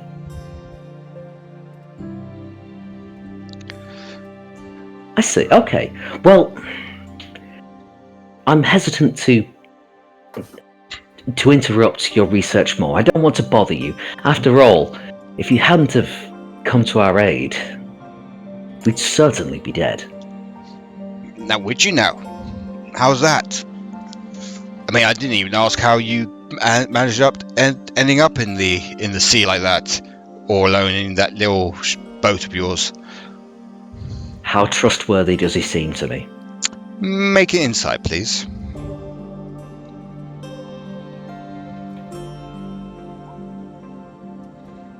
$18? To you, he has a soft, calming voice that gives you that utmost trustful nature about himself. We boarded a ship that ended up being run by a possessed captain, full of the undead, and we barely escaped with our lives.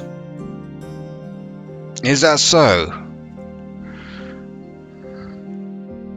Yes, it is, because I took his life. Well, you took his life. Unlife. I was the finishing blow. The rest of us helped kill him. Interesting. See, I don't know much about ghosts or goblins about this world, but you seem like a trustworthy fellow, and I trust what you're saying.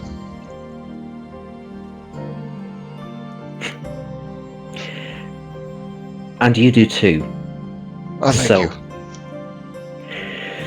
So I must say to you in return, yes, I am. But I have fully weaponized my words against people who I deem untrustworthy, and I hide and obscure and lie about the truth when I encounter such people. Well, maybe I need some more. Oh, I don't think you're that type of person. You have a good nature, you seem reasonably nice, and maybe being a bit too hard on yourself, Paul. In any case, if you don't mind, I need to get back to my research, if that's all right, until dinner time, and then I'll make you all a nice vegetable stew. How about that? That would be lovely. I will leave you to it. Amazing. Oh, I didn't. Another thing I need to ask you: if I left some supplies on my little vessel, do you mind bringing them in for me?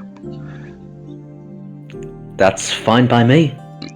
Maybe ask that Derrum boy of yours to help you. He's needs something to take his mind off things. He keeps saying that he hears the sword talking to him. Now, I don't know if that's all in his mind or if it's more of that ghostly mumbo jumbo, but maybe it'll keep his mind off things. The favour you did for us buys you many favours from me. I appreciate that. Thank you very much, Paul. Okay. Yep, I'll go and do as he asks. Okay. He goes back on his desk and grabs his book and starts writing some notes out.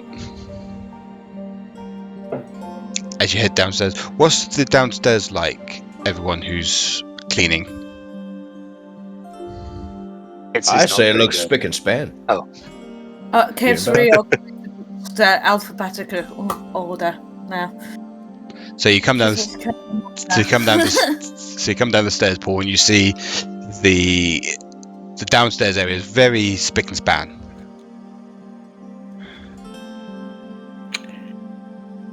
You got that? You got those books in order, Caith?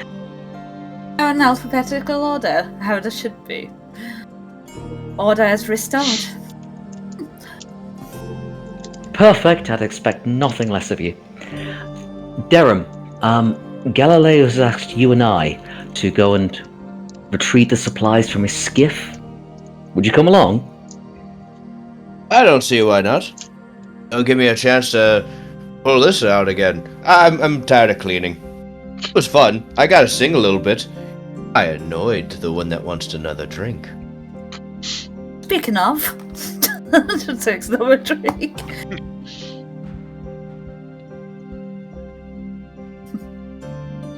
See you later, for fuck's sake. Yes, and fuck you too. Asshole. I'll let Derrum leave, smirk at Caith first, Yeah. and then go as well. Okay. So you two head down to the beach area, and you grab supplies from Galileo's skip.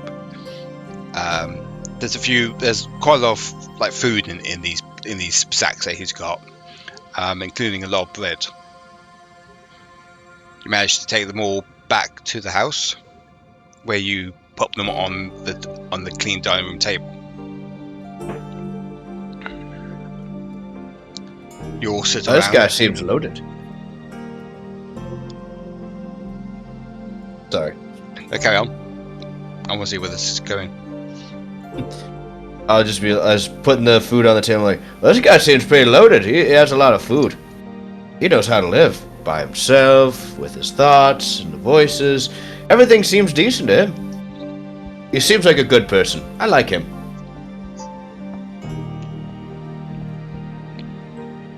Are you back at the house now? Yeah, this is me back in the house. Yeah. What kind of vibes did you get, Paul? Is he kind of like some kind of spirit tricking mortals into indentured servitude, or does he seem on the level? Looking to sacrifice a damsel? Neither of those. Neither of those. No. This guy seems to me genuine. Like I said, he's a weirdo. He doesn't like a great deal of company, that's why he's come here. But he is very nice and, well, he was even nice to me.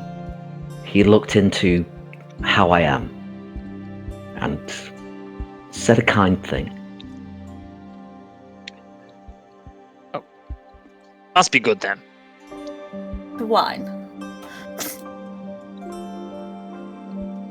What I mean is, we can trust him. Oh, definitely. More than the pirate guy. The pirate guy was cool for a time. Then he became very bad very quick. And the slaver. Oh. Third time's the charm. Exactly. Now, I'm gonna see if Mr. Mumbles here has got something else to say. Is there anything else you want to say, Mr. Mumbles? Or you're just gonna keep mumbling? You're a shit sword, aren't you? Yeah, you're a shit sword. I guess you're talking to a fucking sword now. Well, apparently he talks to stones as well, so Well, why we are know you that surprised? part. But the sword. Well, I did mumble. I mumbled, really. Didn't mumble. I couldn't understand what it was saying. It was just like... Okay, it didn't okay. say anything. But it's the Okay. sound in my head when you speak. Okay. Nobody's explained to me this talking to stones thing. He's done it since I met him. I don't know about it. But they're my family, kind of. It's hard to explain. Oh yeah, I keep them close. I don't talk about it because I can't talk. Well, I do talk about it, but I can't. But he kind of goes in a little bit of a loop there. Change shit all the time.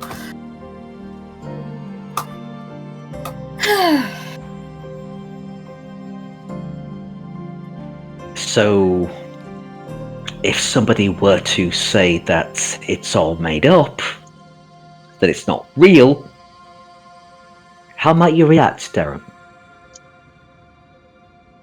Well, I know they're lying because, well, there's a difference between making something up and actually experiencing something. There's quite a few things that happen between those two.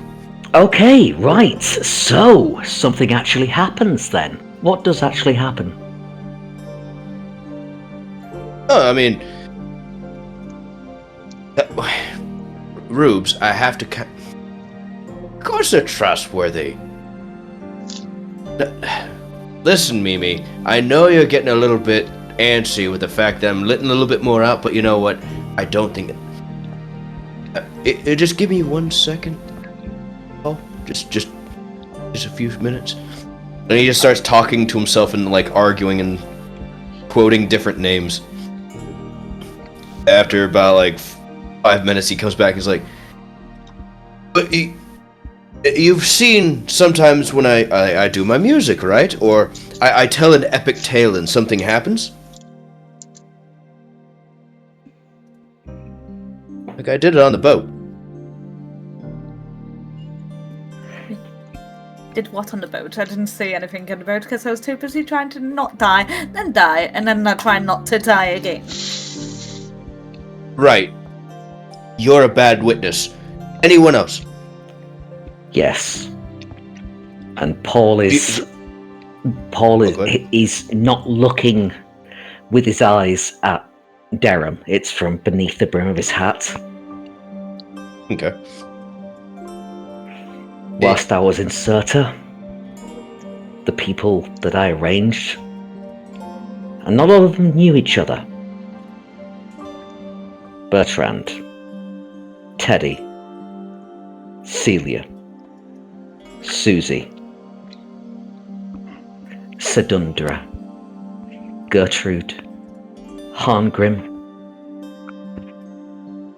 Ishmael, Dandiel, Victor, Mary, Delastius, Filgareth. I remember all their names. And they're all gone from me. But I could not keep them with me. It's different. You understand. And you see him almost like approach you, but not like super close, but he just takes one step and he like opens his arms like, you understand. You can kind of understand then. Like listen, Karat, I can't say that. No. There's a difference here. But no, there is a difference. No, you can't keep them with you. That's not something you can do. There's not many magics in the world can do that. But it can happen. And you see him almost like his sanity is slightly being refreshed. A little bit. I had to abandon all of them for their own safety. I don't even know if they're alive. I don't know what's going on with them. But I had to do that for one reason only. Because I was the only one who knew all the names. So if they got to me, they could find all of them. I just had no means to keep in touch with all of them. You seem to be keeping in touch with someone. I just don't know how you're connected to these stones. I'm connected to all of them. It's not something I can stop. It's not something I can start. It's until something happened. It's just. Listen. He starts freezing up for a second, and all of a sudden, it looks like he kind of reverts slightly again. He's like, "Oh, I mean, here, if you want to say, like, you can't give him up, well, I can't give him up either. Here's my bag of stones," and hands them straight to Paul. Backs off. He does not even want to touch the bag. All right, fair. As an example, I'll do this. Is there an open window anywhere? Make a perception check, please. Okay.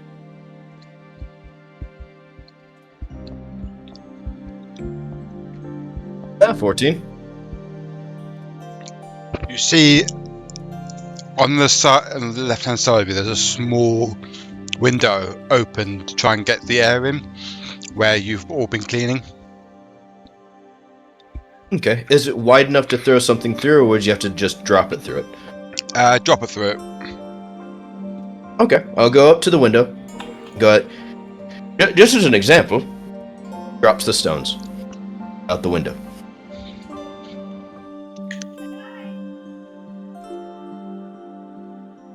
I don't understand. Oh, just give it a minute.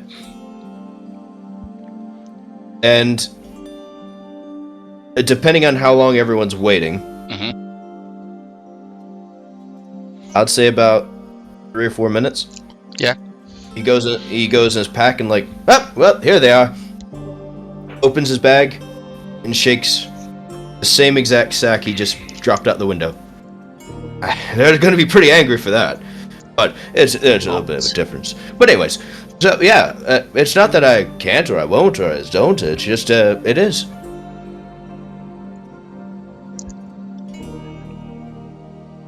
Oh. Here's me thinking you were just crazy.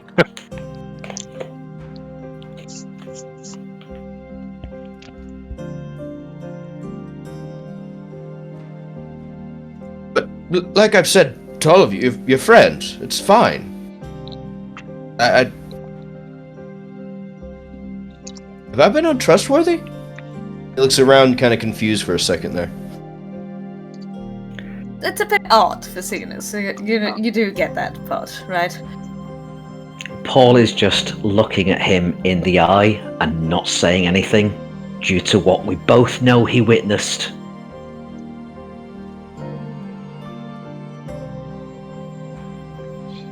Well, I mean, I don't think there's any other good example besides that. But anyways, I mean, yeah. This is my... You just hear his voice as he starts looking down, trailing off. His voice slightly changes again to where it's like, this is my life now.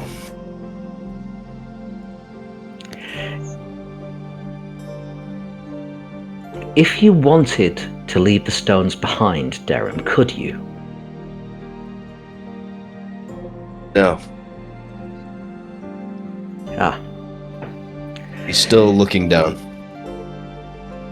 Paul stands up and starts taking a few strides away. There we have it. It's not his choice for him to be this way. Well, I still trust you, Derrum, and the stones have definitely come in handy fast. So I trust them too. Yes. Thank you, friend. Perhaps I'll never get used to that. But yes, now, it has been an absolute delight. And well, until something else happens, which, I don't know what it is. I don't have control of that. I am Derrum Facinus. Exquisite bard, as he pulls out an instrument. Oh no, what the instrument is it? The violin. Okay, she'll allow it. I'll allow it. Okay. What kind of piece are you going to play? He was going to play an old tune from Orath that he's heard once. Paul will pull out a lute and be willing to play second. Alright. Should we roll performance checks? Please do. Alright.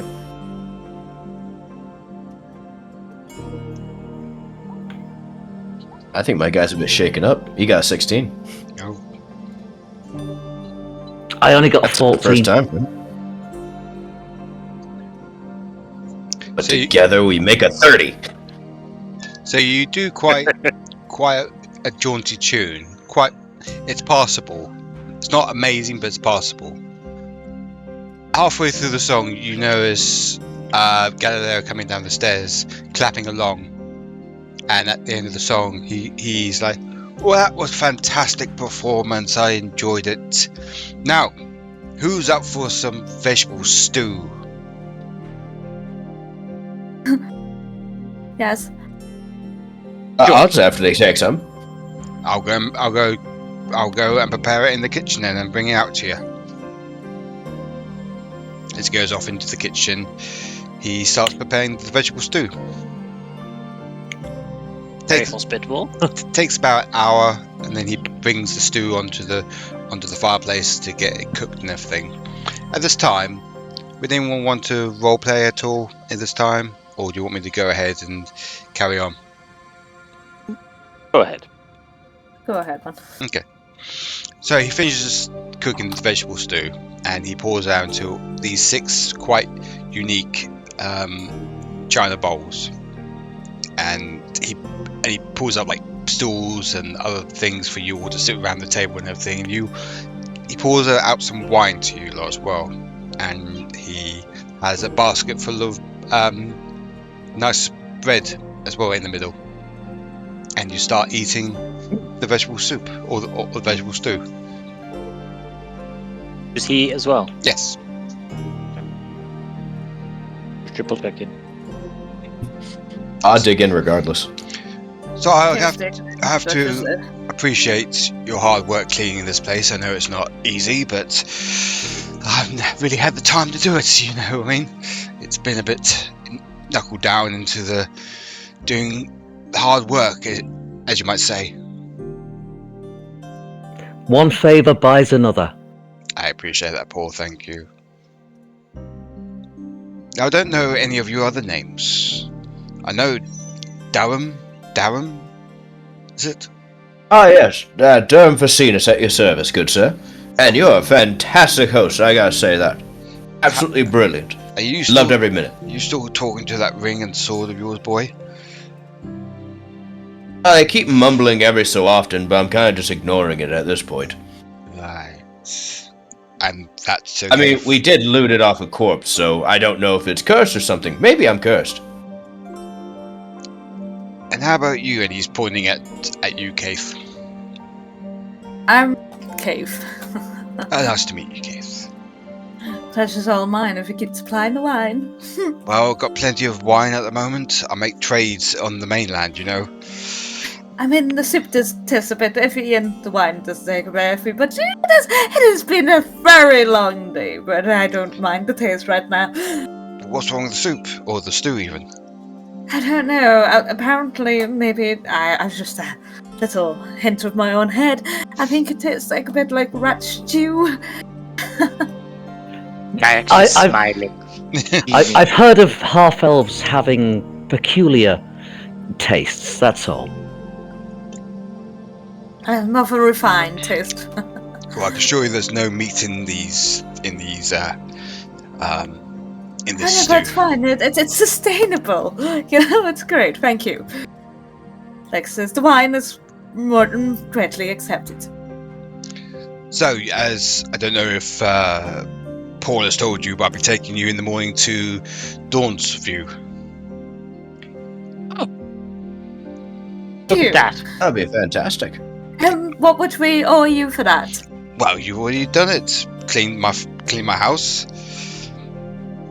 Although the second floor is a bit dirty, but I mean, the other bedrooms have not been cleaned out for quite some time.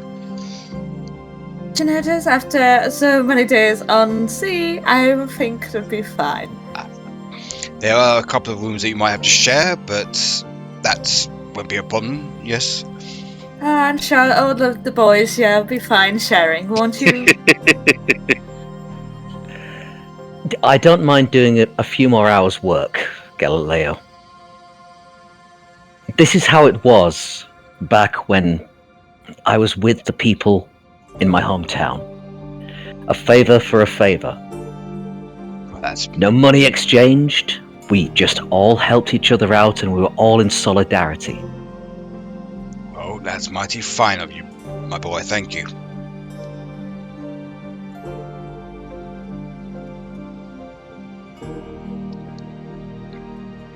That's just fucking phenomenal. I appreciate your your manners, dear boy.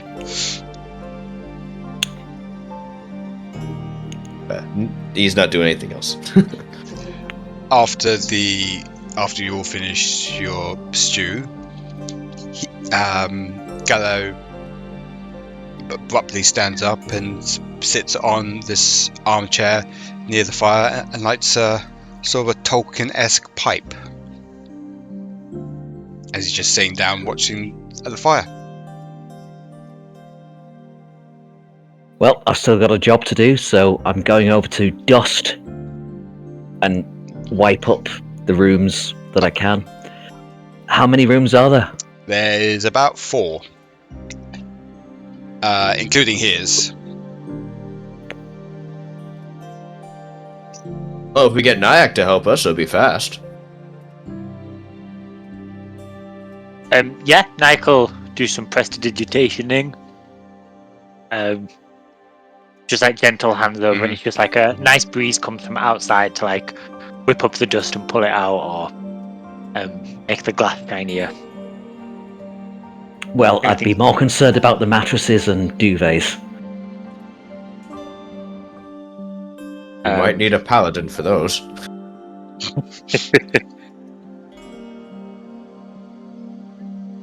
But, Paladins can only I'll do do my purify food and drink. Are you going to eat the mattress? Hey, if you believe, all that matters.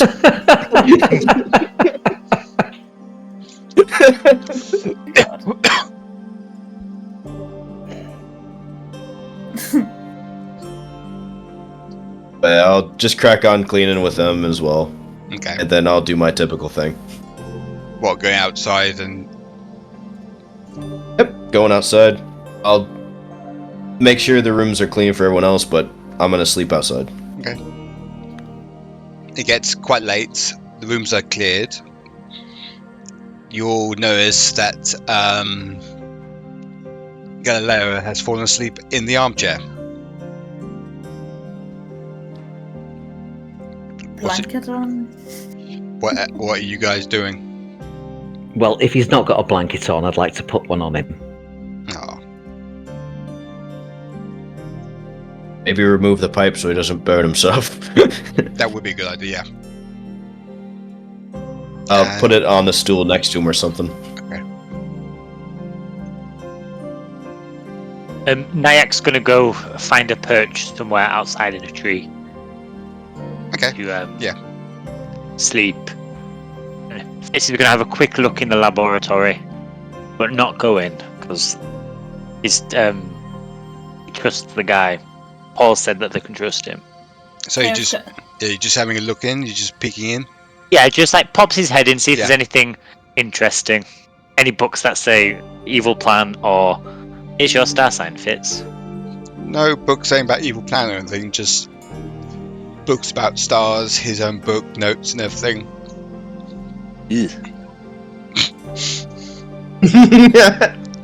Like You're not going to read them. basically like quite a lot of books about stars, constellations, old books and everything that he's combined to make his own book and everything. A lot of words, no pictures. Well, a few pictures, but more words than anything. All stars, and you can see those outside anyway. Yeah. Nothing suspicious. I can do a little check from the door. Just no, that's it. Yeah, just look in the door, then go to sleep. This is happy in the bunking up with all the men, so Caith gets her own room.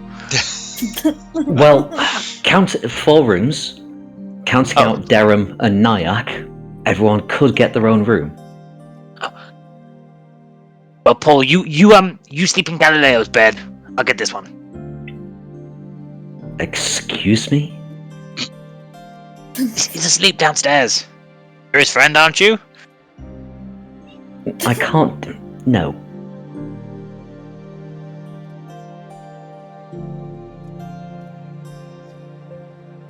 This room with the Shadorim then. And Fitz is going to go to sleep. What is everyone else doing? Kate's gonna find a suitable room for herself. She doesn't know whose room's to use, so Okay. she doesn't really care as long as it's comfy and clean. It's comfy and clean. Yes. Paul did a good job cleaning. I take you're going to sleep as well, Paul? Well, I'd like to try and find a couple of glasses. Okay. You find a couple of clean glasses on the table. I'll just give Caith's room a little knock. Kate's probably just take that jacket off at the moment. Yeah. Oh. Yes.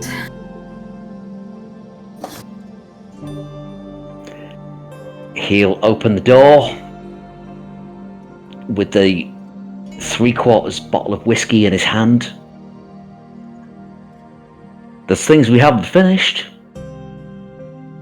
Like the whiskey. like the whiskey. Then please do come in. Closes the door behind him. Puts glasses down on the bedside table. Would you like a drink? So long as it doesn't taste like rats. Apparently it's a quiet taste. I've no idea what's going on with that. Well, maybe we get to the mainland and I go to a cleric and see what's up with me every time I go to eat or drink anything. Well, unscrewing the bottle. I swear it's nothing to do with me. No tricks.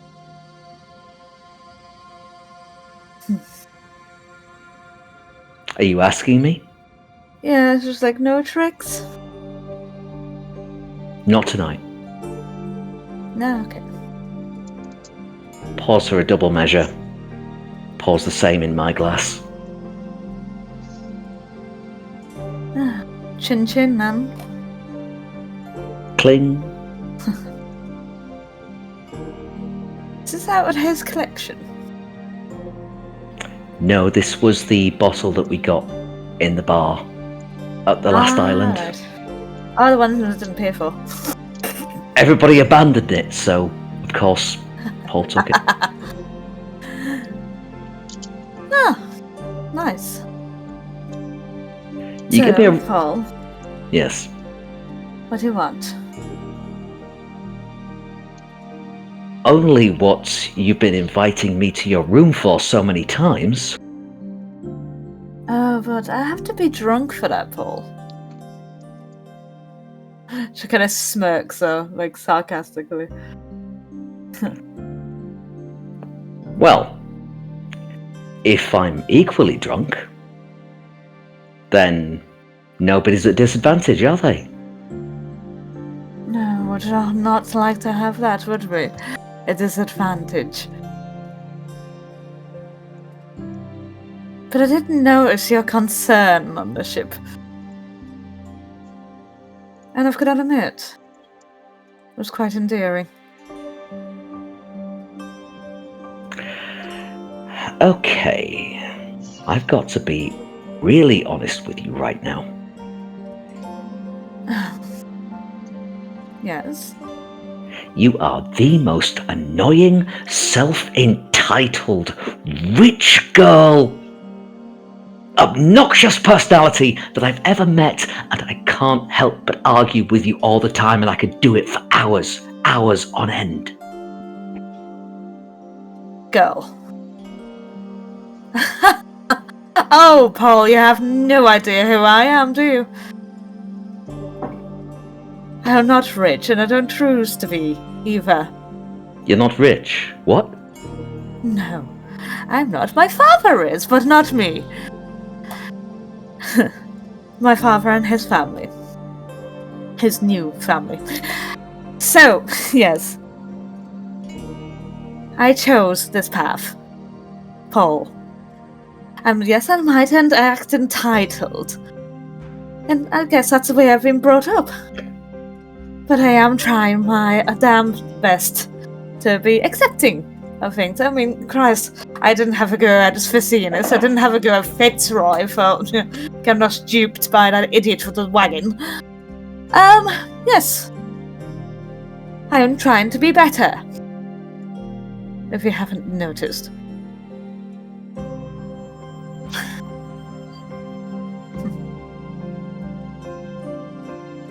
But who notices a rich girl, huh? Wearing fancier clothes, trying to be better. I've noticed it lessen a little. But you are right. You are right, I went over the top when I thought they would kill you. You scared me there. Scared me. Strange having a shoe another foot, being the one dealing with death, rather than one dealing death. I don't like killing people. Only when there's no other choice. The thing is, I learned to draw power from killing people, or harming them, but... Yes. That was a different experience. Paul downs his whiskey. Caith looks at hers and just kind of sips at it, but I think we both need some little relaxation. She puts her glass down and just actually decides to kiss Paul. He's surprised, but responds. Now, do we have a bed for a night? Or are we going to share mine?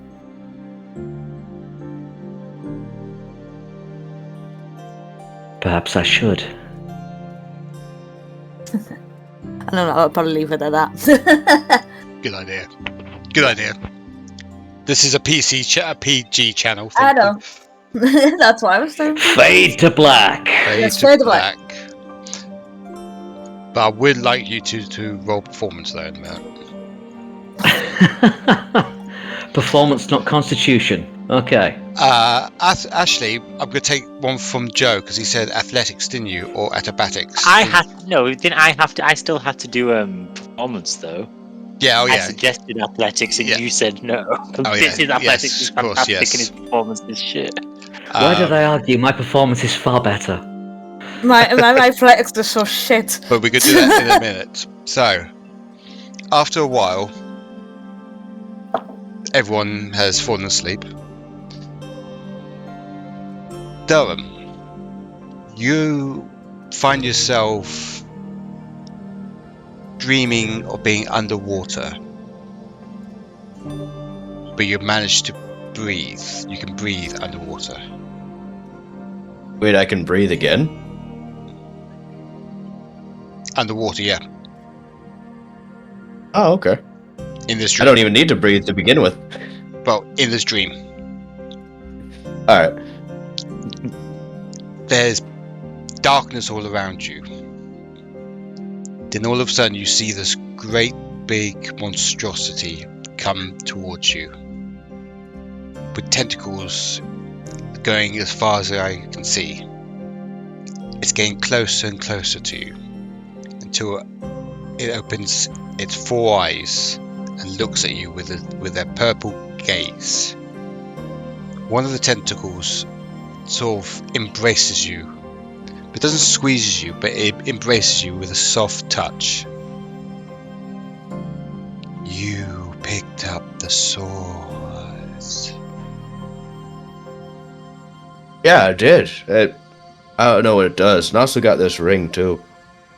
You are my new champion. You must Well, I don't carry- really- What's it? Don't interrupt me, child. You will be my new champion. You must do my bidding. No, I don't think I will.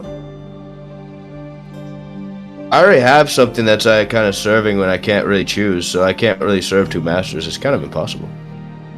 Then give me the sword back. Alright then. He like looks for it in the water and like, oh, that's right. It's in my water pocket. There you go. Another tentacle comes out and grabs the sword off you, and then the tentacle that was embracing you suddenly pulls itself away and suckers on your hand and takes the ring off you. Such a Oh, shame. that's how you get it off. Such a shame. You would have been a grand champion of mine. And you see this monstrosity slowly sinking into the darkness. And then you wake up in the start. Has Sorry. I think there's a delay because every time I think you're finished. So you wake up and you notice that your whole body is drenched. Oh, Jesus, I'm wet. Oh, so moist. It's a dry. It's supposed to be dry here. Squelch, squelch, squelch. Why am I so wet? Could everyone make up of could everyone maybe a perception check, please? See if you can hear this or not.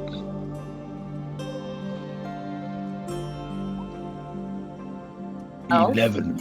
11. Shadorim can't hear it. What did you get, Caith? 12. 12. You didn't hear this. Fitzroy? It's got 5 and Nayak got 24. Okay, Nayak can hear this because Nayak's in the tree and everything, watching this and just thinking to himself, what the fuck is going on? What the fuck is going on? Jack? What the fuck is going on? I got 13. Okay, so neither you or Caith heard this because you're busy doing the naughties. Lovemaking. Yeah, Things. things. In the sexual nature, but let's not go there. So, what are you doing now, Derrum, after you're drenched? from head to foot. I'm gonna go to near the end of like wherever the ship is laid up. I'm just gonna go to the water and just wring out my clothes, Okay. like everything. It doesn't matter if he's in the buff at this point. He's just trying to dry everything. It's like it's so weird. Why does it feel slimy as well? And you also notice that the ring and the sword aren't on you anymore. It's like, for fuck's sake, at least someone wanted them. God damn it. I could, if you had just waited 5 more seconds, other voice, I could have said, hey, I know some people that might want to serve another deity or something, or like a new master or whatever you are, but you know what? You just had to suck it off me, and then leave me wet. I don't know why. Like, why did I have to wake up wet as well? Ugh. Oh, so weird. Nayak's in the tree, just like wide-eyed and not saying anything. Yeah, like, trying just to like- be avoided, yeah. not be noticed. With that little like twitch in their eye. Really big owl eyes in the darkness. Looking on people's windows, you pervert. Oh God. No, that didn't happen. That didn't happen. I just got to give me reminded on a Simpsons episode where Homer's up the ladders. Oh yeah. He's just jumping away in a ladder like.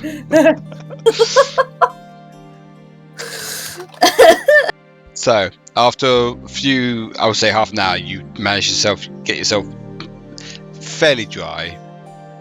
You go back to the forest to have sleep again, or go back to sleep. Morning comes, and the bright sunshine wakes up both you, Caith, and Paul first. Could you both make me a performance check, please?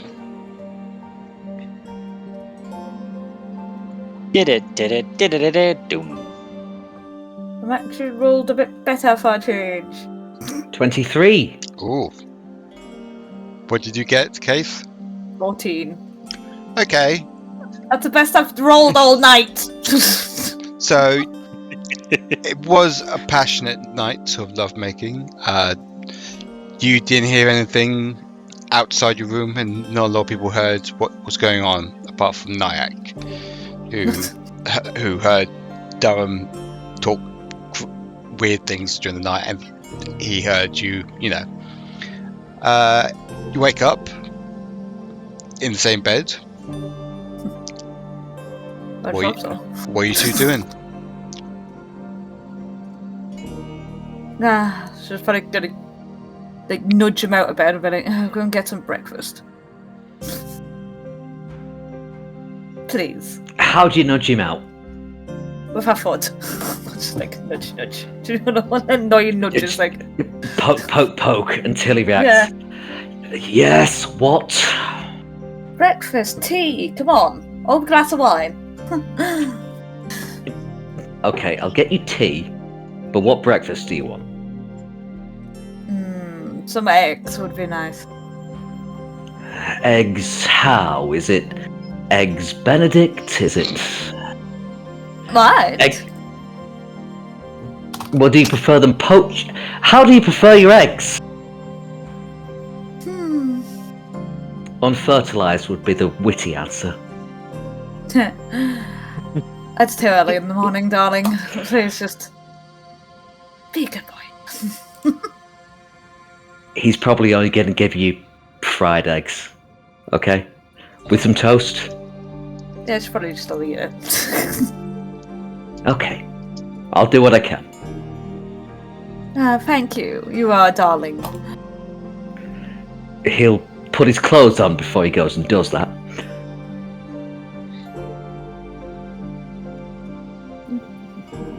You go downstairs and you see Galileo already in production of making eggs and bacon.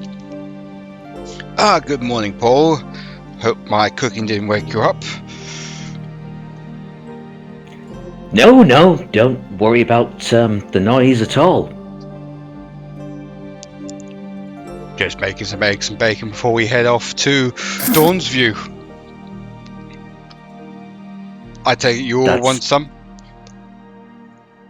That would be very grand of you.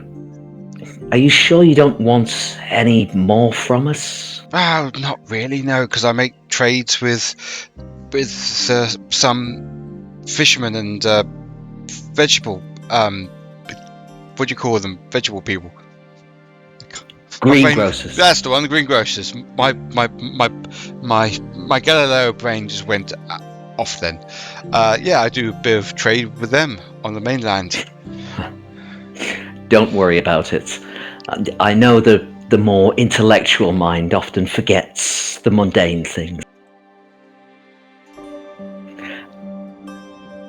Do you know, I don't know if you heard, but I hope you don't mind. I've got a lot of experience with what I call weirdos. I'm a Right. weirdo as well. People who don't fit in. He puts his hand on his shoulder. Can't be as weird as your dumb friend. I kept hearing him talking in the night. Damn. See what I mean? I can hear. I heard that all night. And I take you. You're walking in, Derrum.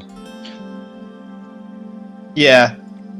Still slightly squelchy since Yeah. I'm guessing it's not completely dry. No, it's not completely dry He now. stands and he has some of his clothes off, like putting them near the fire, like, please just dry.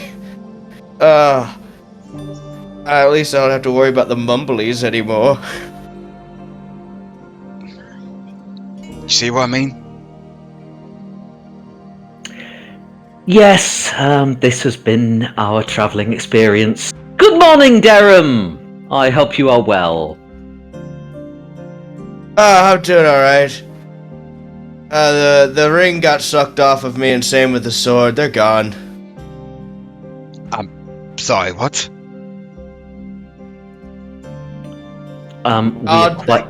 We acquired them from that vessel. But how did they disappear? Like, I'm gonna get some tea and wine, okay? Can I get like a shot of something harder? I had a weird night. Really weird. And I'm weird! I'm gonna point to Galileo and message, please do not serve any alcohol at breakfast. Gotcha. Just tea then? Exactly. Okay. And do you also have any bread? Because Oh, we yes. would like some toast. Oh yes, I'm gonna bring some toast out. Just hang on a sec. I need to cook it under the fire, but yes, I'll do that. Nayak swoops down Yeah. and runs in and is like, I can do that. I'm just going to use his cantrips to heat the bread. Be a good guest. Mm. He's already eaten like 13 seagulls this morning. You can Oh, want bread, but you can't I dry don't my know who would clothes. win between an owlkin and a seagull. The owlkin would certainly will, but an owl and a seagull. Seagull's got it. Yeah, Nayak's taken a bit of damage. He's got like a black eye. Well, you've had a long rest. It comes down, still in a kind of state of undress, and is like, did anybody else have any weird dreams last night? Oh, God, I can tell you about mine. Well, in mine, my childhood cat, Thomas, he came back as a tabaxi. Wanted to know why we stole him from his mother. It was very traumatic. What was yours about? Oh, well, I was in the middle of, like, underwater, and I can breathe, but I don't need to breathe the water, so I don't know why I was breathing water. But anyway, this, like, tentacle creature with, like, 4 big fuck-off eyes came towards me and, like, put its little tentacle around me and was like, you're gonna be my champion. Ooh, you touched the sword. And I was like, I can't be your champion, because I already got things going on. And it's like, and give me back the sword. And I was like, oh, it's in the water pocket because I'm literally underwater. So here you go. And it sucked off the ring off my hand, just and gone. And it's like, pity. You could have been a great champion. And before I could respond, like, hey, did you offer any of the other guys, like, this, like, champion thing? And boom, woke up soaking wet and moist and damp. And I went out to the beach, wringed out my clothes, went back to sleep, and now I'm here. I'm still moist. So the Derrum got his sword tucked up, and the rest of us got nothing, right? Typical. Pretty much. I mean, at least you guys had a good sleep.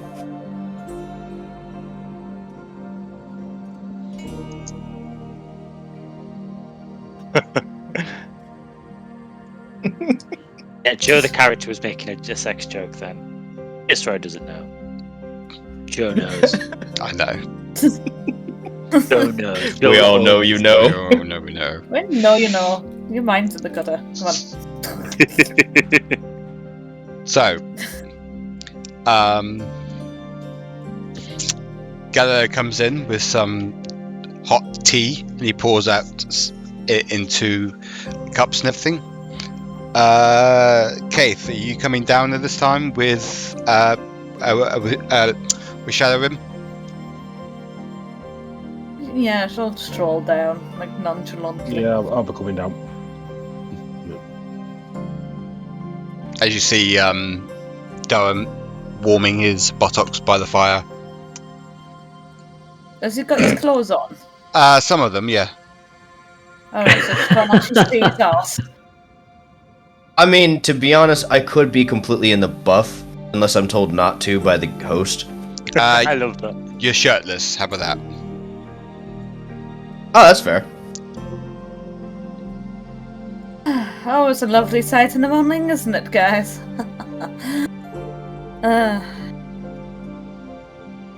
But good morning, Did you have any strange dreams, Caith? No. Two of us had strange nocturnal visitors. I actually slept quite well last night. Oh, Thank you very much. Which is a secret. Well, you could tell us a lot more about that, Fitzroy. I mean, come on. The last town that we were in. Didn't you take a lover? Yeah. Not sure Galileo's my type. No, I said last town. Not last island. Come on. Ah. Was there a town between there and here? No. Yes? No. Smith. Breakfast.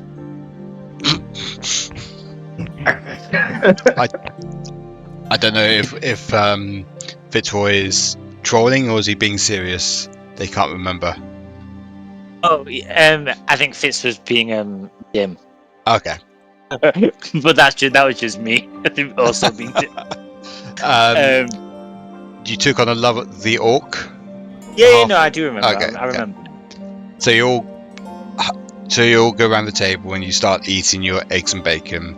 There's a bit of awkward silence in the air as Derrum is still shirtless. Galileo sits down and eats his eggs and bacon. So after this, you gather your stuff and I'll head you back to. I'll head you to Dawnsview. How about that? That would be most excellent. Back in normal land. Are you okay, Derrum? You seem a bit skittish this morning. Not skittish, just so wet. I'm starting to dry now. I'm feeling better. If they wanted the sword and the ring, they should just ask for it like when we're in the water. But anyways, the mumblies are gone. I'm good. I'm gonna have breakfast in a second. Just let me dry my tuchus for a little bit. Yes, everybody wants to see you waggling your arse. Thank you. Is that what tuchus means? His arse. Yes. I assume. Am I right, Facinus? Is tuchus your backside? Yeah. Yes. Yes, so tuchus is his backside. We'll learn something new every day. Well, at least the the one thing you'd notice, Derrum has a lot of scars across his chest, and if he ever turns around, you see, I think, a small necromantic sigil on his shoulder as he's going back and forth. It's like, fuck. Definitely never, ever putting on a ring or taking a random sword off an undead pirate again. Goodness. Yes. Taste the fire, but just a little bit. Do what? Taste the fire. And have your back Oh, no. to us. No, because my butt's cold. I need to warm that up. Besides, my clothes are pretty much dry now, so I'm fine. Oh, it's just for a moment. Come on. Like, She wants to admire the view. of course, yes. Oh, she's one of definitely want to those. admire the view, yes. I want to have a look at that tuchus of yours. Well, I'm sorry, sweetie, but it's not for sale, so this shirt's coming back on. Oh, shame. Okay. Derrum, Yeah. in the organization that I ran, it was a favor for a favor. So, if I offer you this favor, you turn around, you can have a favor off me. Acceptable? You want your favor to be me turning around?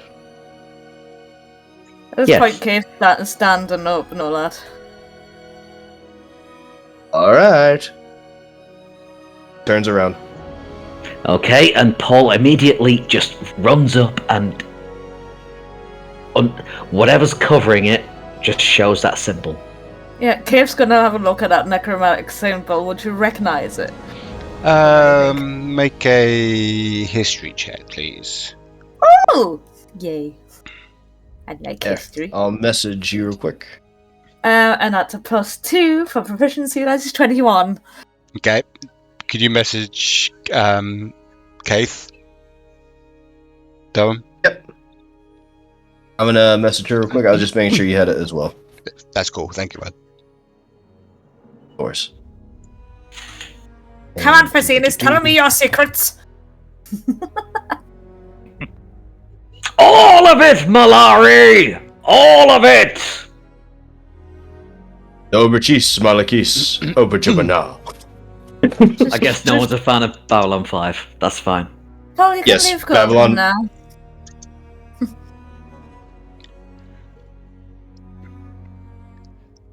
But then you need to chat later, Facinus. Give me a moment. Do some role playing, everyone, whilst I figure this out. Hang on. And not about Derrum's back. Oh. Okay, so whatever cloth was covering or slightly obscuring, Paul's just gone up, just pulled it off with this sleight of hand, stood aside so that everybody could see it. Breakfast and a show. Yeah, she'll be next. Whole body inspection. I'm inspecting for leeches. I'm not stripping him naked. God. But you guys are hugging really tightly right now. Oh, I'm glad you appreciate it. Puts his left hand on Not his shoulder. exactly. You said turn around, not be held. You're not held. Think it's Then I'm putting my shirt on. I already turned around, I'm done. Wait. Besides, you're all staring at me. This is strange. Now I remember the ore. Well, as you are behaving strangely to us, Derrum, we've reserved the right to behave strangely to you. Is that fair? No, I think it's totally fire. you didn't wake up all wet and soaking this morning. Who says I didn't? Oh, Oh, so you had that weird dream too with tentacles? Yeah, something Did like it try to that. and it sucked you? Like your fingers and shit? Yes, something like that along the lines. But how do you stay so dry if you're as wet as me? You should be it's- like a waterfall right now. It's called skills, darling. Skills. So what? It says on his back, Caith, is just curse. Facinus, like it says, we are going to have a little word later about who marked you. And What are you as I've talking got my hand on his shoulder, just tap them. Let my hands go. Cave's going to Leave back him off alone. and get a little notebook, a little personal diary kind of thing, and writing it down. How for the John. love of a cleric? A cleric? Who needs a cleric? Well, fine. We all survived. Well, for Besides, that, my studies could go further. You never know. Just as a heads up, Caith's breakfast does taste like rats. Nayak is in the room. These eggs he's are doing that on absolutely everyone now. foul. No, just Caith. Just kidding. He didn't do the whiskey last night because he wasn't there. Yeah, the whiskey actually tasted nice, and that's why she was actually like, I really do think my taste is off. I definitely need to go and see a cleric. Never mind, maybe learn about clerics. I hope you only mean the whiskey. No, the whiskey was fine, actually. That was weird. That was strange. About as strange as you guys really interested in my back. Anyways, can I get clothed now? Galileo, can I get clothed? Please put some clothes on. Sure, you can put some clothes on. It's just a weird thing to ask, but sure. Cave, They were all kind of not wanting me to put them on now. Cave's thrown down the symbol in the book. Alright, well, I'm putting this on. I'm watching you. I'm watching you. You like my back. Yes, it's very That's- fascinating. Yes. Fascinating. I was just half naked. It's not like you haven't seen that before. Yes. Just try not to do it again. No, I'm going to undress in private from now on. I don't want to be hugged.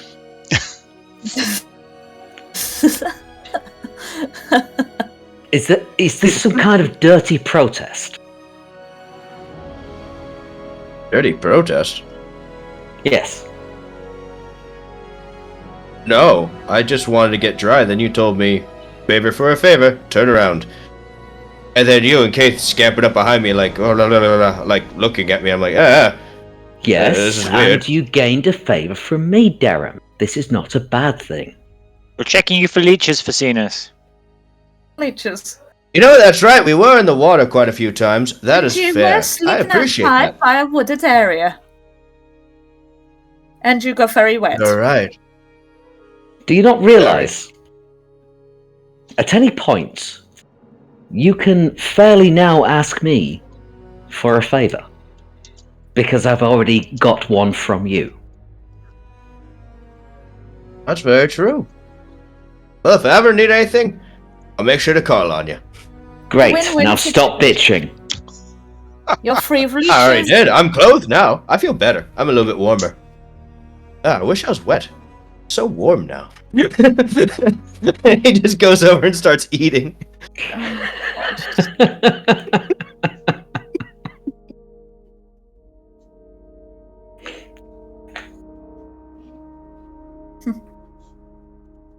So, Galileo, not Yes. to rush breakfast. What time are we getting off? As soon as breakfast get is like- done. Sorry, I'm just admiring your friendships. It's quite unique. Thank you. Well, anything could be unique to a man that's lived 20 years by himself on an island. And, yes, it is, like I said, he is a strange man. I I am. only live. He's Am I? like mouthful of food. He's like, I only live with myself for like 20 years. That's not too bad. Well, 20 No. years. No, Derrum, I meant you. You were strange. Oh yeah, of course. Thank you. He just goes back to eating. Before we go, Galileo, all will check you for ticks and leeches and things. So, I'm okay, thank you very much. I don't think I've got any leaks or ticks anyway. If you all can finish up, grab your stuff, and I'll head you back. We'll set sail, shall we? Well, I certainly shall not do as Fitzroy said that I will do. And when have I ever done that? does that know what you were doing just now? There are special circumstances, because he sleeps outside. I was Understood. investigating. Huh. And please Yeah, do they're not interested in volunteer me controls for things again, or you and I will have something to consider. Sorry. Caith quickly snaps a book shut. There's always something interesting to find out. It excites me. It's going to be a good day. I've got a feeling it's going to be a good day for a change.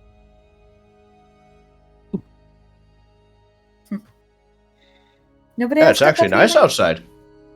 Oh, fantastic. Is the fog pissed off? Is it I buggered think off? so. It seems to be a bright day out there, yeah. Oh, well, even better. We'll be able to see where we're going. We'll get where we need to go to. And How long is the journey, Galileo? Oh, it shouldn't take long, about a few hours. even better, less time for anything to fuck up. Nothing can go wrong in a few hours. Certainly not. Oh, I hope not, anyway. But, anyway. I'll clear this away and then, I'll see you all at the boat, yes? And thank you for the breakfast. You are you. indeed too good of a man for this world. You're not taste like rats, but there we go. It's fine.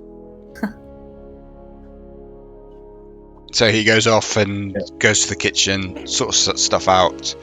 What are you guys doing at the moment? My character's probably gonna make his way to the boat and just kind of fumble around with his instruments, trying to choose which one he wants to play on the boat. Okay. Caith This is is fully... doing. It first. Oh, sorry, no, you go. Just Fitz is doing some very relaxing beach exercises before he has to go back on the boat, enjoying the last bit of land. So he's doing some just like sit-ups and things, enjoying the sun. And as per usual, Caith's got a head buried under a book, trying to find if she can see anything relevant to her symbol that was on there. Facinus is back. Paul's No. doing all he can to pack the boat.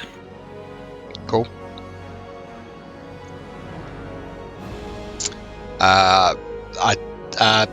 Both Shadorim and Nayak have headed to the boat and got themselves settled, and then you see Galileo in his full coat that you saw a few days ago, and his frilly shirt and everything. He's like, right, let's get going, shall we? As he pushes the boat out off the sand, gets in and starts sailing the little fishing boat out to sea. It takes a good, let's say, most of the day on sea to get where you're going. If you want to do any role playing now's the time.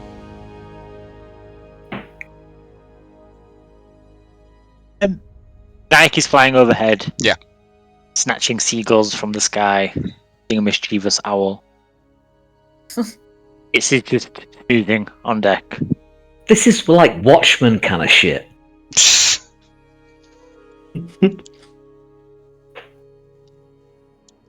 I'm just at the end of the boat, just playing on my bagpipes. That's good music there, my boy. Ah, thank you. I learned it over. Well, actually, I can't remember where I learned this tune from. It's an old one. I know that one. That's about it. They. He keeps playing the song, which obviously Caith is probably gonna be pissed.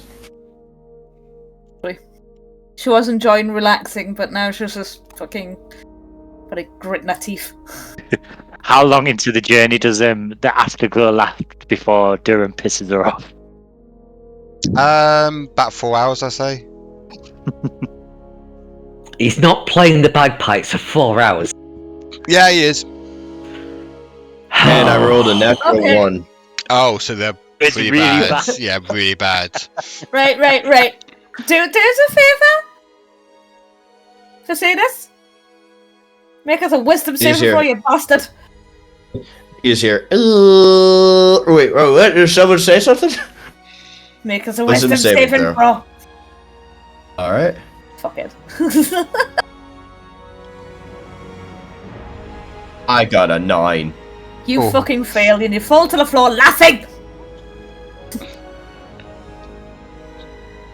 Alright. Do I take any damage? No, I was just prone on the floor laughing, I assume. Yes. No damage. That's enough. Oh god, that was a good one. No god, no, I didn't realize that seagulls look like really stupid rats with wings. made it Oh, last. this is amazing. Oh god, and the fish, they poop where they drink. Caith's just holding her head. I made it worse. How could I possibly made it worse?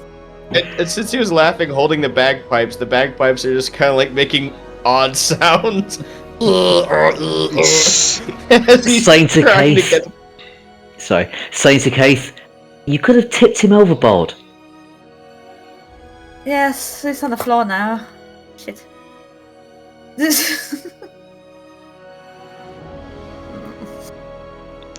So we're almost there, don't you worry, just a few more hours.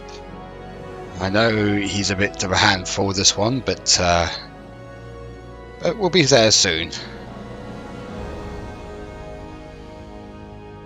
After a few Oh, we're hours. trapped. How long? Yeah, sorry. How long do I laugh on the floor?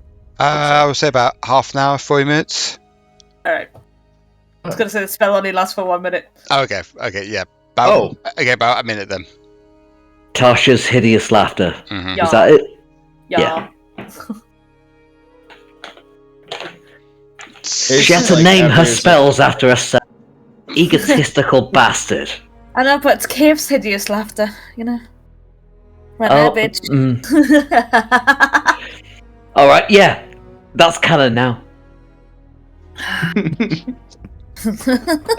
After that minute, he just gets up and like wipes tears away from his eyes, like, "Oh, that was fucking phenomenal. You should do that more. I haven't laughed like that in forever." Anyways, I'm gonna go playing these pipes because they suck. Yeah, you play them pipes again, then I might pop it. Wouldn't dare. As he holds Sure. his pipes close. She flashes that dagger out. Don't push me. He pulls out his Tantan. A duel it is then. In the honor of my pipes, as he slowly backs away. She Caith just waggles the dagger a bit and then puts it away. Like, That's it from him. yeah, it's a fucking. So, after a For now. few more hours, you see land. And ho! And Galileo points out, there it is. There's Dawn's View. And if you can all see on roll 20, you see Dawn's View. And that is where we end tonight's session. Woo! Nice. And you're all leveled up. Woo! Yeah! It's all that love making. Oh, I get another attack. Oh no, don't. I have no clue what happened. What happened? Oh no, I'm just saying I have no clue what happens when my character levels up. I haven't played bards in a while. You get 3rd level spells. Ooh, nice. Finally going to get my If I can- subclass. Finally get just level up. Well, yeah, that was a good game tonight. That was so full of stuff. That was amazing. Thanks, John. You still there, John? Yes, sorry about that. I had to sort something out. Yes. What were you guys saying? Sorry. Well done for the session. Thank you. Thank you. Yeah, it was a good night. Yeah, it was a good session, wasn't it? Yes. So. That was one of the best sessions I've had in about 12 months. Oh, really? Yeah. Nice. So. I don't know if you're still recording, but... Oh, yeah. I'm still recording. I haven't said goodbye. Oh, shit. Sorry, I probably shouldn't let that go. No, it's good. It's good. Don't worry. Thank you, everyone, for tonight's session. Everyone's leveled up, and they're on the mainland of Norvaria. Woo! Nice. So, please like and subscribe the channel. Click the bell icon to see more, to let you know when episodes are out. And we'll see you next week. Ring that damn bell. Ring that damn bell. Yes. Get the non-PG-13 version if you do. I don't think that's... Bye-bye, everyone. See ya. Tally ho.